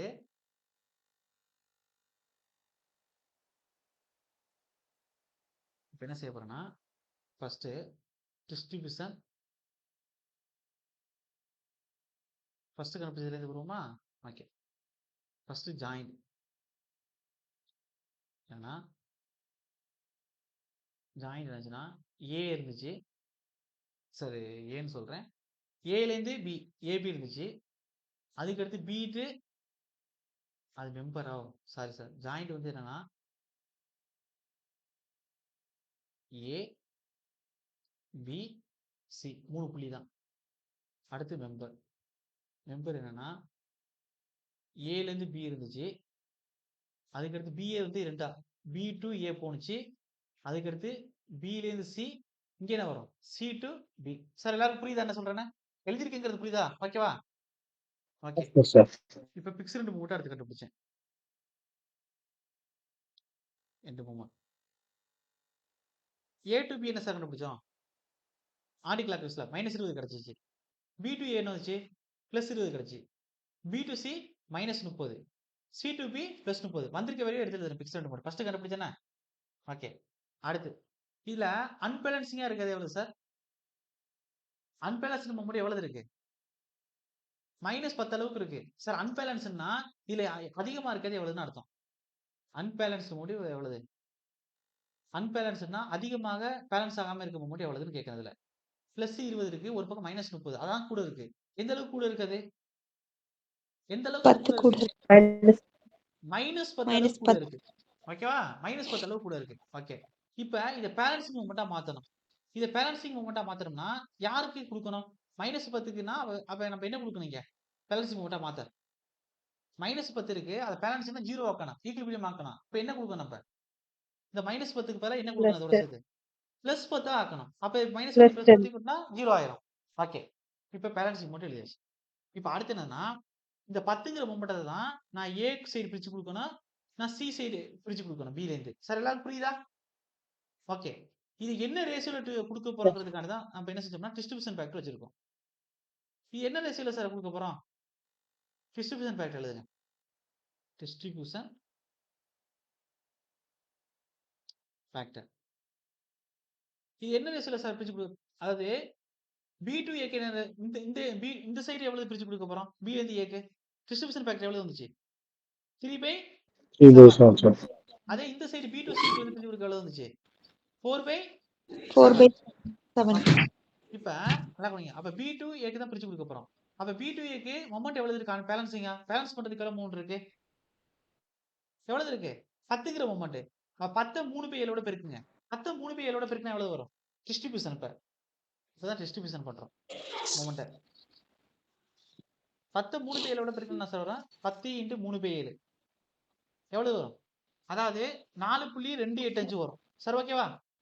அதே வந்து 10 இன்னொரு பக்கம் எவ்வளவு கொடுக்கணும்? B2Cக்கு 4/7 பெருக்கணும். எவ்வளவு வரும்னா 5.714 வரும். எல்லாருக்கும் புரியுதா? என்ன சொல்ல புரியுதா சார் உங்களுக்கு? Yes, sir. ஓகே. இப்ப விஷயம் இருக்கு. இப்ப ஒரு விஷயத்தை உள்ளுக்குள்ள இன்ட்ரோடியூஸ் பண்ண போறேன். அதாவது என்ன சார் அந்த விஷயம் அப்படின்னா, உங்களுக்கு இப்ப இந்த வந்திருக்கக்கூடிய மொமெண்ட இங்க 4.285 வந்திருக்கு. இங்க 5.714 வந்திருக்கு. சார் எல்லாருக்கும் ஓகே தானே? ஓகே தானே சார்? இப்ப நான் Yes, என்ன sir. செய்ய போறேன்னா, நல்லா கவனிக்கணும். இப்ப நான் என்ன செய்ய போறேன் அப்படின்னா, இத 2 புறமும் கேரி ஓவர் பண்ண போறேன். 2 எட்டுக்கு கேரி ஓவர் பண்ண போறேன். அதாவது இங்க இருக்கவங்களுக்கும், இங்க உள்ளவங்களுக்கும் கேரி ஓவர் பண்ண போறேன். ஏன்னா, ஜாயிண்ட்ல ஃபைனலா கூட்டும்போது மொமெண்ட் எனக்கு எவ்வளவு வரும்? இந்த Bங்கிற ஜாயிண்ட்ல ஃபைனலா மொமெண்ட் கூட்டும்போது எவ்வளவு வரணும்? மொத்தமா கூட்டும்போது எவ்வளவு வரணும்? 0ன்னு வரணும். அப்ப 0ன்னு வந்தா தான் நம்ம கரெக்ட்டா எல்லா பக்கமும் டிஸ்ட்ரிபியூஷன் பண்ணி குடுத்துட்டோம்னு அர்த்தம். மொமெண்ட்ட வந்து டிஸ்ட்ரிபியூஷன் பண்ணிட்டோம். அதனால தான் இந்த மெத்தட்க்கு பேரு moment distribution method. Sir okay தானே? Yes, sir. Okay. Yes, sir. இப்ப நான் என்ன செய்றேன்னா, ஃபர்ஸ்ட் இத கேரி ஓவர் பண்ண போறேன். அதுக்கான கான்செப்ட் என்னன்னா, எக்ஸாம்ல கேட்டிருக்காங்க. ஃபாரின் பிக்ஸ்டா இருந்துச்சுன்னா கேரி ஓவர் எவ்வளவு இருக்கும்னா, இங்க குடுக்கக்கூடிய வேல்யூ 1/2 மாறும். அதே வந்து ஃபாரின் வந்து கிஞ்சிடா இருந்துச்சுன்னா, நீங்க குடுக்கக்கூடிய வேல்யூ 0 ஆயிரும். எல்லாருக்கும் புரியுதா? நான் மேல சொன்ன ஃபாரின் பிக்ஸ்டு 4A/7ங்கிறது ரொட்டேஷனல் ஸ்டிஃப்னஸ். ஃபாரின் கிஞ்சிடு 3A/7ங்கிறது ரொட்டேஷனல் ஸ்டிஃப்னஸ். நான் இங்க என்ன சொல்றேன்னா, கேரி ஓவர். கேரி ஓவர்னா இருக்கிற வேலைய எப்படி பிரிச்சு குடுக்க போறேன்னு அர்த்தம். அப்ப ஃபாரின் பிக்ஸ்டா இருந்தா கேரி ஓவர் எவ்வளவு? 1/2. அதே ஃபாரின் வந்து ஃப்ரீயா இருந்துச்சுன்னா, சாரி கிஞ்சிடா இருந்துச்சுன்னா 0. சார் புரியுதா எல்லாருக்கும்? Yes, sir. ஓகே. சார் எல்லாருக்கும் ஓகே தானே? டவுட்ல இல்லையா இருக்கும்? ஓகே Yes, தானே? sir. ஓகே. இப்ப இப்ப நல்லா கவனிங்க ஒரு விஷயத்த. இப்ப இத இங்க வந்து ஃபாரின் என்ன சார் இந்த சைடு? ஏல வந்து என்ன சார் போட்டிருந்துச்சு? படத்துல மேல கொஸ்டின்ல பிக்ஸ்டு. சிலயும் பிக்ஸ்டு தான். அப்ப இந்த வேல்யூவ 1/12 அடிங்க. எவ்வளவு சார் வரும் நமக்கு? 2.142ன்னு வருமா? 4.28 வச்சாச்சா? அதே மாதிரி இந்த வேல்யூவ இங்கிட்டு சிக்கு 1/2. ஏன்னா ஃபாரின் பிக்ஸ்டுனால எவ்வளவு சார் வேல்யூ வரும்? 2.857 வரும். அதாவது என்னன்னா கேரி ஓவர் பண்ணிருக்குது. சார் எல்லாருக்கும் ஓகே தானே? ஓகே தானே? Yes, okay. sir. இப்ப மொமெண்ட் கரெக்ட்டா குடுத்துருக்கமான்னு நீங்க செக் பண்ணிக்கிறணும். அது எப்படி சார் கண்டுபிடிக்கணும்னா, ஃபைனல் மொமெண்ட் கண்டுபிடிச்சு பாருங்க. ஃபைனல் மொமெண்ட் கண்டுபிடிக்கும்போது ஜாயின்ட்ல 0 வரணும். அப்ப ஃபைனல் மொமெண்ட்க்கு நம்ம என்ன செய்ய போறோம் அப்படின்னா, இந்த சைடுல இருக்கக்கூடிய மொமெண்ட்னா கூட்டுங்க. இங்க மேல -20 இருக்கு ஏபிக்கு. அதுக்கடுத்து கீழ பார்த்தா +2.142 இருக்கு. -20ல +2.142 போச்சுன்னா, எவ்வளவு வரும்னா, -17.85 வரும். எல்லாருக்கும் புரியுதா? சார் ஓகே தானே எல்லாருக்கும்? ஓகே. Yes, sir. ஓகே. அடுத்து இங்க வாங்க. இந்த சைடு வாங்க. இந்த பேப்பர் முடிச்சாச்சு. எந்த பேப்பர் முடிச்சாச்சுன்னா, ஏபி முடிச்சாச்சு. அதாவது அடுத்து வந்து பிஏ வாங்க. பிஏக்கு வந்தா, பிஏக்கு எப்படி குடுக்க போறீங்கன்னா, ரொம்ப கவனமா இருக்கணும். இந்த பிஏக்கு இங்க +20 இருக்கு. +20 அதுக்கடுத்து இங்க என்ன சார் குடுத்துருக்கோம்? டிஸ்ட்ரிபியூஷன் பண்ணி இந்த இடத்துல எவ்வளவு இருக்கு மொமெண்ட்? 4.22 ஆச்சு. +20 4.28 கூட்டினா ரெண்டுமே பிளஸ் தான். பிளஸ் 24.28 வரும். எல்லாருக்கும் புரியுதா? ஓகே தானே? அடுத்து இங்க வாங்க. BC Yes, number sir. வாங்க. இங்க -30 இருக்கு. அந்த 10 சேர்க்க கூடாது. 10 தான் நம்ம என்ன செஞ்சாச்சு? 4.28 வச்சு 5.714ன்னு டிஸ்ட்ரிபியூஷன் பண்ணியாச்சு. அத சேர்க்க கூடாது. சார் ஓகேவா? அப்ப இங்க எவ்வளவு டிஸ்ட்ரிபியூஷன் பண்ணிருக்கோம் பிசிக்கு? -30 பிளஸ் 5.714. அப்ப -30ல பிளஸ் 5.714 போச்சுன்னா, -24.285 வரும். சார் ஓகேவா எல்லாருக்கும்? அதாவது உங்களுக்கு கரெக்ட்டா சொல்லப் போனோம்னா, 2, 8, 6ன்னு வரும். அதுதான் ரவுண்டா நம்ம எப்படியா இருந்தாலும் 0 வந்துரும். அதனால தான் வச்சிருக்கேன். ஓகே. அடுத்து இந்த சைடு லாஸ்ட்க்கு வாங்க. லாஸ்ட்க்கு வந்தீங்கன்னா, இங்க என்ன இருக்கு? +30 இருக்கு. அப்படியே கீழ வாங்க. இங்க என்ன இருக்கு? 2.857 இருக்கு. அப்ப என்ன வரும்? +32.857 வரும். சார் ஃபைனல் மொமெண்ட் எல்லாருக்கும் புரியுதா? எல்லாருக்கும் ஃபைனல் மொமெண்ட் கண்டுபிடிச்சிருக்கு புரியுதா? எப்படி கூட்டணும்னு? ஓகே தானே? ஓகே. Moment Yes, sir. டிஸ்ட்ரிபியூஷன பொறுத்தவரை என்ன அர்த்தம்? அன்பேலன்சிங்கா இருக்க மொமெண்ட்ட ஜாயின்ட்ல கரெக்ட்டா பேலன்சிங் பண்ணிட்டோம்னா, அந்த இடத்துல 0 வரணும். அப்ப இந்த சைடு +24.285 B2Aக்கு போகுது. இந்த சைடு நல்லா கவனிங்க. இங்கிட்டு B2Cக்கு எவ்வளவு போகுது? -24.285 போகுது. அப்ப 2யும் சம்மேஷன் பண்ணா என்ன வரும் நமக்கு? ஜாயிண்ட் எப்படி இருக்கு? பேலன்சிங்கா குடுத்துருச்சா? சார் Bங்கிற ஜாயிண்ட் தன்கிட்ட இருக்கக்கூடிய மொமெண்டோட வேல்யூவை கரெக்டா இப்ப பேலன்ஸுக்கு B2Aக்கும் B2Cக்கும் கரெக்டா கொடுத்துருச்சா? 0 வர்ற அளவுக்கு தன்கிட்ட எதுவுமே இல்லாத அளவுக்கு. சார் ஓகேவா? Yes, sir. Yes, sir. அப்ப இனிமே நீங்க என்ன செய்ய வேண்டியதில்ல, இனிமே மறுபடியும் போய் டிஸ்ட்ரிபியூஷன் ஃபேக்டரோட பெருக்கி சாரி மறுபடியும் அன்பேலன்சிங் பண்ணி டிஸ்ட்ரிபியூஷன் ஃபேக்டரோட பெருக்கி கொண்டு போக வேண்டியதில்ல. ஒருவேளை இப்ப நான் கண்டுபிடிக்கும் போது ஃபைனல் மூமெண்ட்ல இங்க எனக்கு 25 வேல்யூ வருது.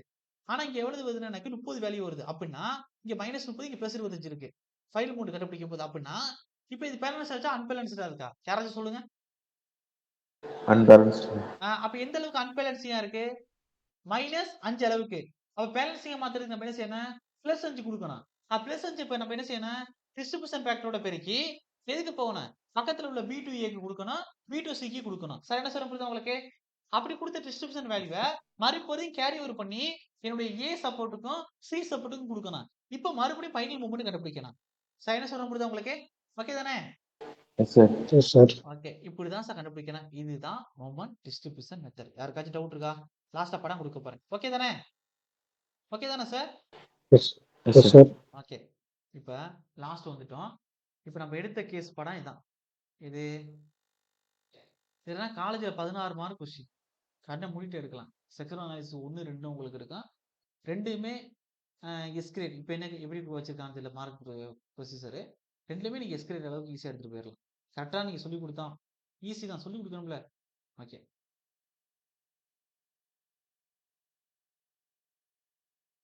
ஓகே. இப்படிதான் நமக்கு கொஸ்டின் இருந்துச்சு.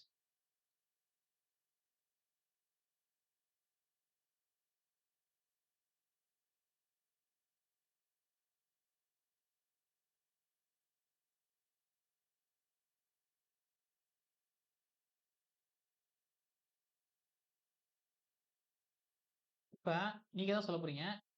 இந்த பிக்ஸ் ரெண்ட் எவ்வளவு சார் கண்டுபிடிச்சிருக்கோம்? மொமெண்ட் பிக்ஸ் ரெண்ட் மொமெண்ட் எவ்வளவு கண்டுபிடிச்சோம்? -17.85. இந்த பிக்ஸ் ரெண்ட் எவ்வளவு சார் கண்டுபிடிச்சோம்? 32.857.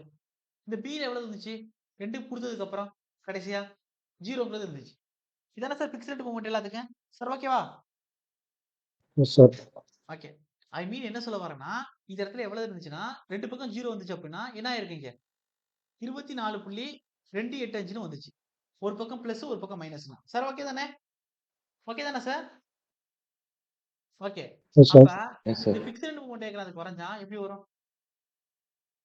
சார் இந்த ஒரு இடத்தையும் கொஞ்சம் கவனமா பாத்தீங்கன்னா அவ்வளவுதான் இந்த கேஸ் முடிஞ்சிருச்சு. இந்த டாபிக்கே முடிஞ்சிருச்சு.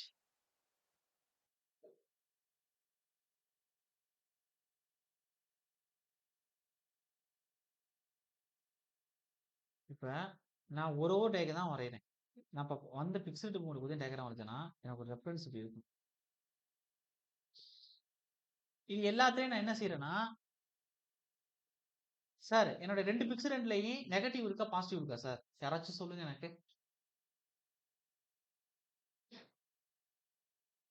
2 பிக்சல் ரெண்ட்லயும் வேல்யூ எப்படி சார் இருக்கு? One negative, one positive. Okay. இப்ப டயக்ராம் இங்க போடுறேன். இது வேல்யூ வந்து எடுத்துக்கங்க. சைனை mention clockwise anticlockwise mention பண்ணாங்க. இதுதான் எனக்கு ரெஃபரன்ஸ். இப்ப இங்க எனக்கு 17.85. அதை விட கொஞ்சம் கூட தான் 24.285. அதை விட கொஞ்சம் கூட தான் 32.857. எல்லாருக்கும் புரியுதானே சொல்றேன்? ஓகே தானே? அப்ப பிக்சல் Yes, sir. மோட் பத்தி டயக்ராம் வரைஞ்சா அப்படி வரும்னா நமக்கு இப்படி வரும். இது வந்து ஒன்லி பிக்சட் மோட் வச்சு கொடுத்துருக்கேன். ஓகே. பிக்சட் மோட்டை நான் என்ன எடுத்துக்கிறேன் அப்படின்னா ஓகே இதை நெகட்டிவ்னு எடுத்துக்கிறேன். ஏன்னா இப்போ ஒரு கேன்லி simple sir fixed beam with centre பாயிண்டோட பிக்சல் வந்து நம்ம எப்படி எடுத்துக்குவோம்? ஒரு பிக்சல் பீமுக்கு எண்ட் மூமெண்ட்டை என்ன டயக்ராம்ல மென்ஷன் பண்ணுவோம்? MA ஞாபகம் இருக்கா? காலைல சொல்லி கொடுத்தானே. ஒரு பிக்சல் பீம் வந்துச்சுன்னா பாசிட்டிவ் பெண்டிங் மோட் எடுக்கக்கூடாது, நெகட்டிவ் பெண்டிங் மோட் ஒருத்தி தான் எடுக்கணும். ஏன்னா பிக்சல் சப்போர்ட் தான் நமக்கு மூமெண்ட் ரியாக்ஷன் டெவலப் ஆகும். அதை தான் எடுத்துக்கலாம்னு நான் சொன்னேன். ஞாபகம் இருக்குது தானே சார்?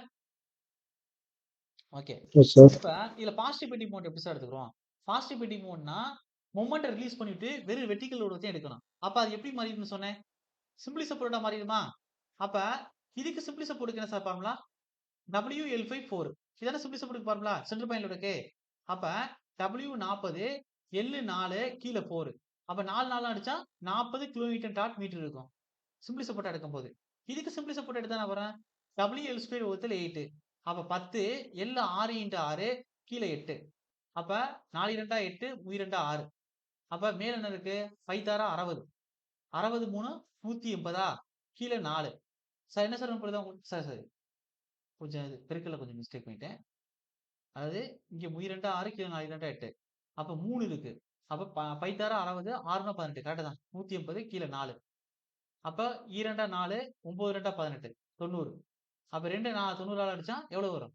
45 kilometre dot metre. அப்ப பாசிட்டிவ் பெண்டிங் மூமெண்ட் இங்க எவ்வளவு எனக்கு கிடைச்சிருக்கு? இது டயக்ராம் எப்படி வரும் உங்களுக்கு? ட்ரையாங்கிள் தானே வரும். ட்ரையாங்கிள் தானே சார் வரும். இதுக்குள்ள எந்த அளவுக்கு வருது? Yes, sir. Yes sir 40 kilometre dot metre அளவுக்கு வரும். இதுக்குள்ள நம்ம பெண்டிங் மூமெண்ட் மேக்ஸிமம் எவ்வளவு சார் வந்திருக்கு? 45 கிலோமீட்டர் டாட் மீட்டர்.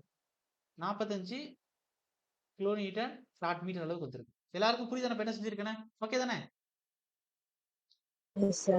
அப்ப இது பாசிட்டிவ், இது பாசிட்டிவ், மத்த எல்லாம் நெகட்டிவ். இது நெகட்டிவ், இதுக்கு வந்து இது நெகட்டிவ், இது நெகட்டிவ். இப்படிதான் டயக்ராம் கொடுக்கணும். சார் ஓகே புரியுதா சார் உங்களுக்கு? டயக்ராம்னா உங்களுக்கு தேவையில்லை, இருந்தாலும் உங்களுக்கு ஃபைனலா முடிக்கும் போது கரெக்டா நோட்ஸ் கரெக்டா இருக்குங்கிறதுக்காண்டி இதை உள்ளுக்குள்ள இன்சர்ட் பண்ணி கொடுத்துருக்கேன். ஒருவேளை ஃபியூச்சர் பர்பஸ்ல வேணா கேட்கலாம். ஓகே சார் புரியுதா எல்லாருக்கும்? யாருக்கு டவுட் இருக்கா? Okay Yes, sir. இப்போ மொமெண்ட் டிஸ்ட்ரிபியூஷன் மெத்தட்னா என்ன, அது ஏன் நம்ம பண்றோம் அப்படிங்கிறதுக்கான ப்ராக்டிக்கல் ரீசன் புரியுதா உங்களுக்கு? ஓகே தானே சார்? ஓகே எஸ் இதுல சார் வந்து மொத்தம் நான் சொன்ன மாதிரி ஏஇக்கு 2, ஜேடிஓக்கு 3 பிளஸ் 1 சேர்த்துக்கிறேங்க. எது ஃபிக்ஸ்டு 3 நடத்தணும். இப்போ நாளைக்கு மார்னிங் என்ன நினைக்க போறோம் நடத்த போறோம் அப்படின்னா ஸ்லோப் அண்ட் டிப்ளெக்ஷன் மெத்தடும் தியரமா 3 மூமெண்ட்ஸ் அது ரெண்டுமே முடிச்சிடலாம். ஏன்னா ஸ்லோப் அண்ட் டிப்ளெக்ஷன்ல ஒரு ப்ராப்ளம் பார்க்கணும், அதுக்கான கான்செப்ட் வந்து உங்களுக்கு சொல்லி கொடுக்கணும். ஏன்னா அதுல ஏஇக்கு ப்ராப்ளம் கேட்கறாங்க, இதுக்கு வந்து ஜஸ்ட் ஃபார்முலா தான் கேட்கறாங்க. யாருக்கு? டிப்ளமோ லெவல்ல. அப்ப அதுக்கு வந்து பார்க்கணும் நம்ம. அப்ப தியரமா 3 மூமெண்ட்ஸ்ல ஈக்குவேஷன் வந்து பார்த்தா போதும், ஒரு ப்ராப்ளமும் நான் நடத்துறேன். அப்ப மார்னிங் செஷன்ல அதை முடிச்சிட்டோம் அப்படின்னா நமக்கு ஜேடியூ பேட்சுக்கு இன்னும் ஒரு டாபிக் தான் நடத்தணும். 90% முடிச்சாச்சுன்னு அர்த்தம் உங்களுக்கு சிலபஸ். அதாவது static indeterminate செக்ஷனும் dynamic indeterminate section ரெண்டும் சேர்த்த மாதிரி ஒரு டாபிக். Free dining value 1. அப்ப ரெண்டாவது சப்ஜெக்ட் உங்களுக்கு முடிய போகுது ஜேடியூக்கு. ஏஐக்கு வந்து உங்களுக்கு என்ன நடத்தணும்னா உங்களுக்கு அடிஷனலா 3 இருக்கும். இதெல்லாம் நடத்தி முடிச்சதுக்கு அப்புறம் 3 இருக்கும் உங்களுக்கு. இதெல்லாம் சேர்க்காம ஜேடியூ சேர்க்காம 3 arches and cables, ILD, matrix. அதோட உங்களுக்கு சப்ஜெக்ட் முடியுது. சார் புரியுது நல்லா இருக்கேன்? டவுட் இருக்கா? இல்ல sir. சார் ஓகே தானே? டுடே கிளாஸ் புரியுதா இருக்கேன்? Okay okay okay sir, thank you sir, cut பண்றேன். Okay Thank you, sir. Thank you sir okay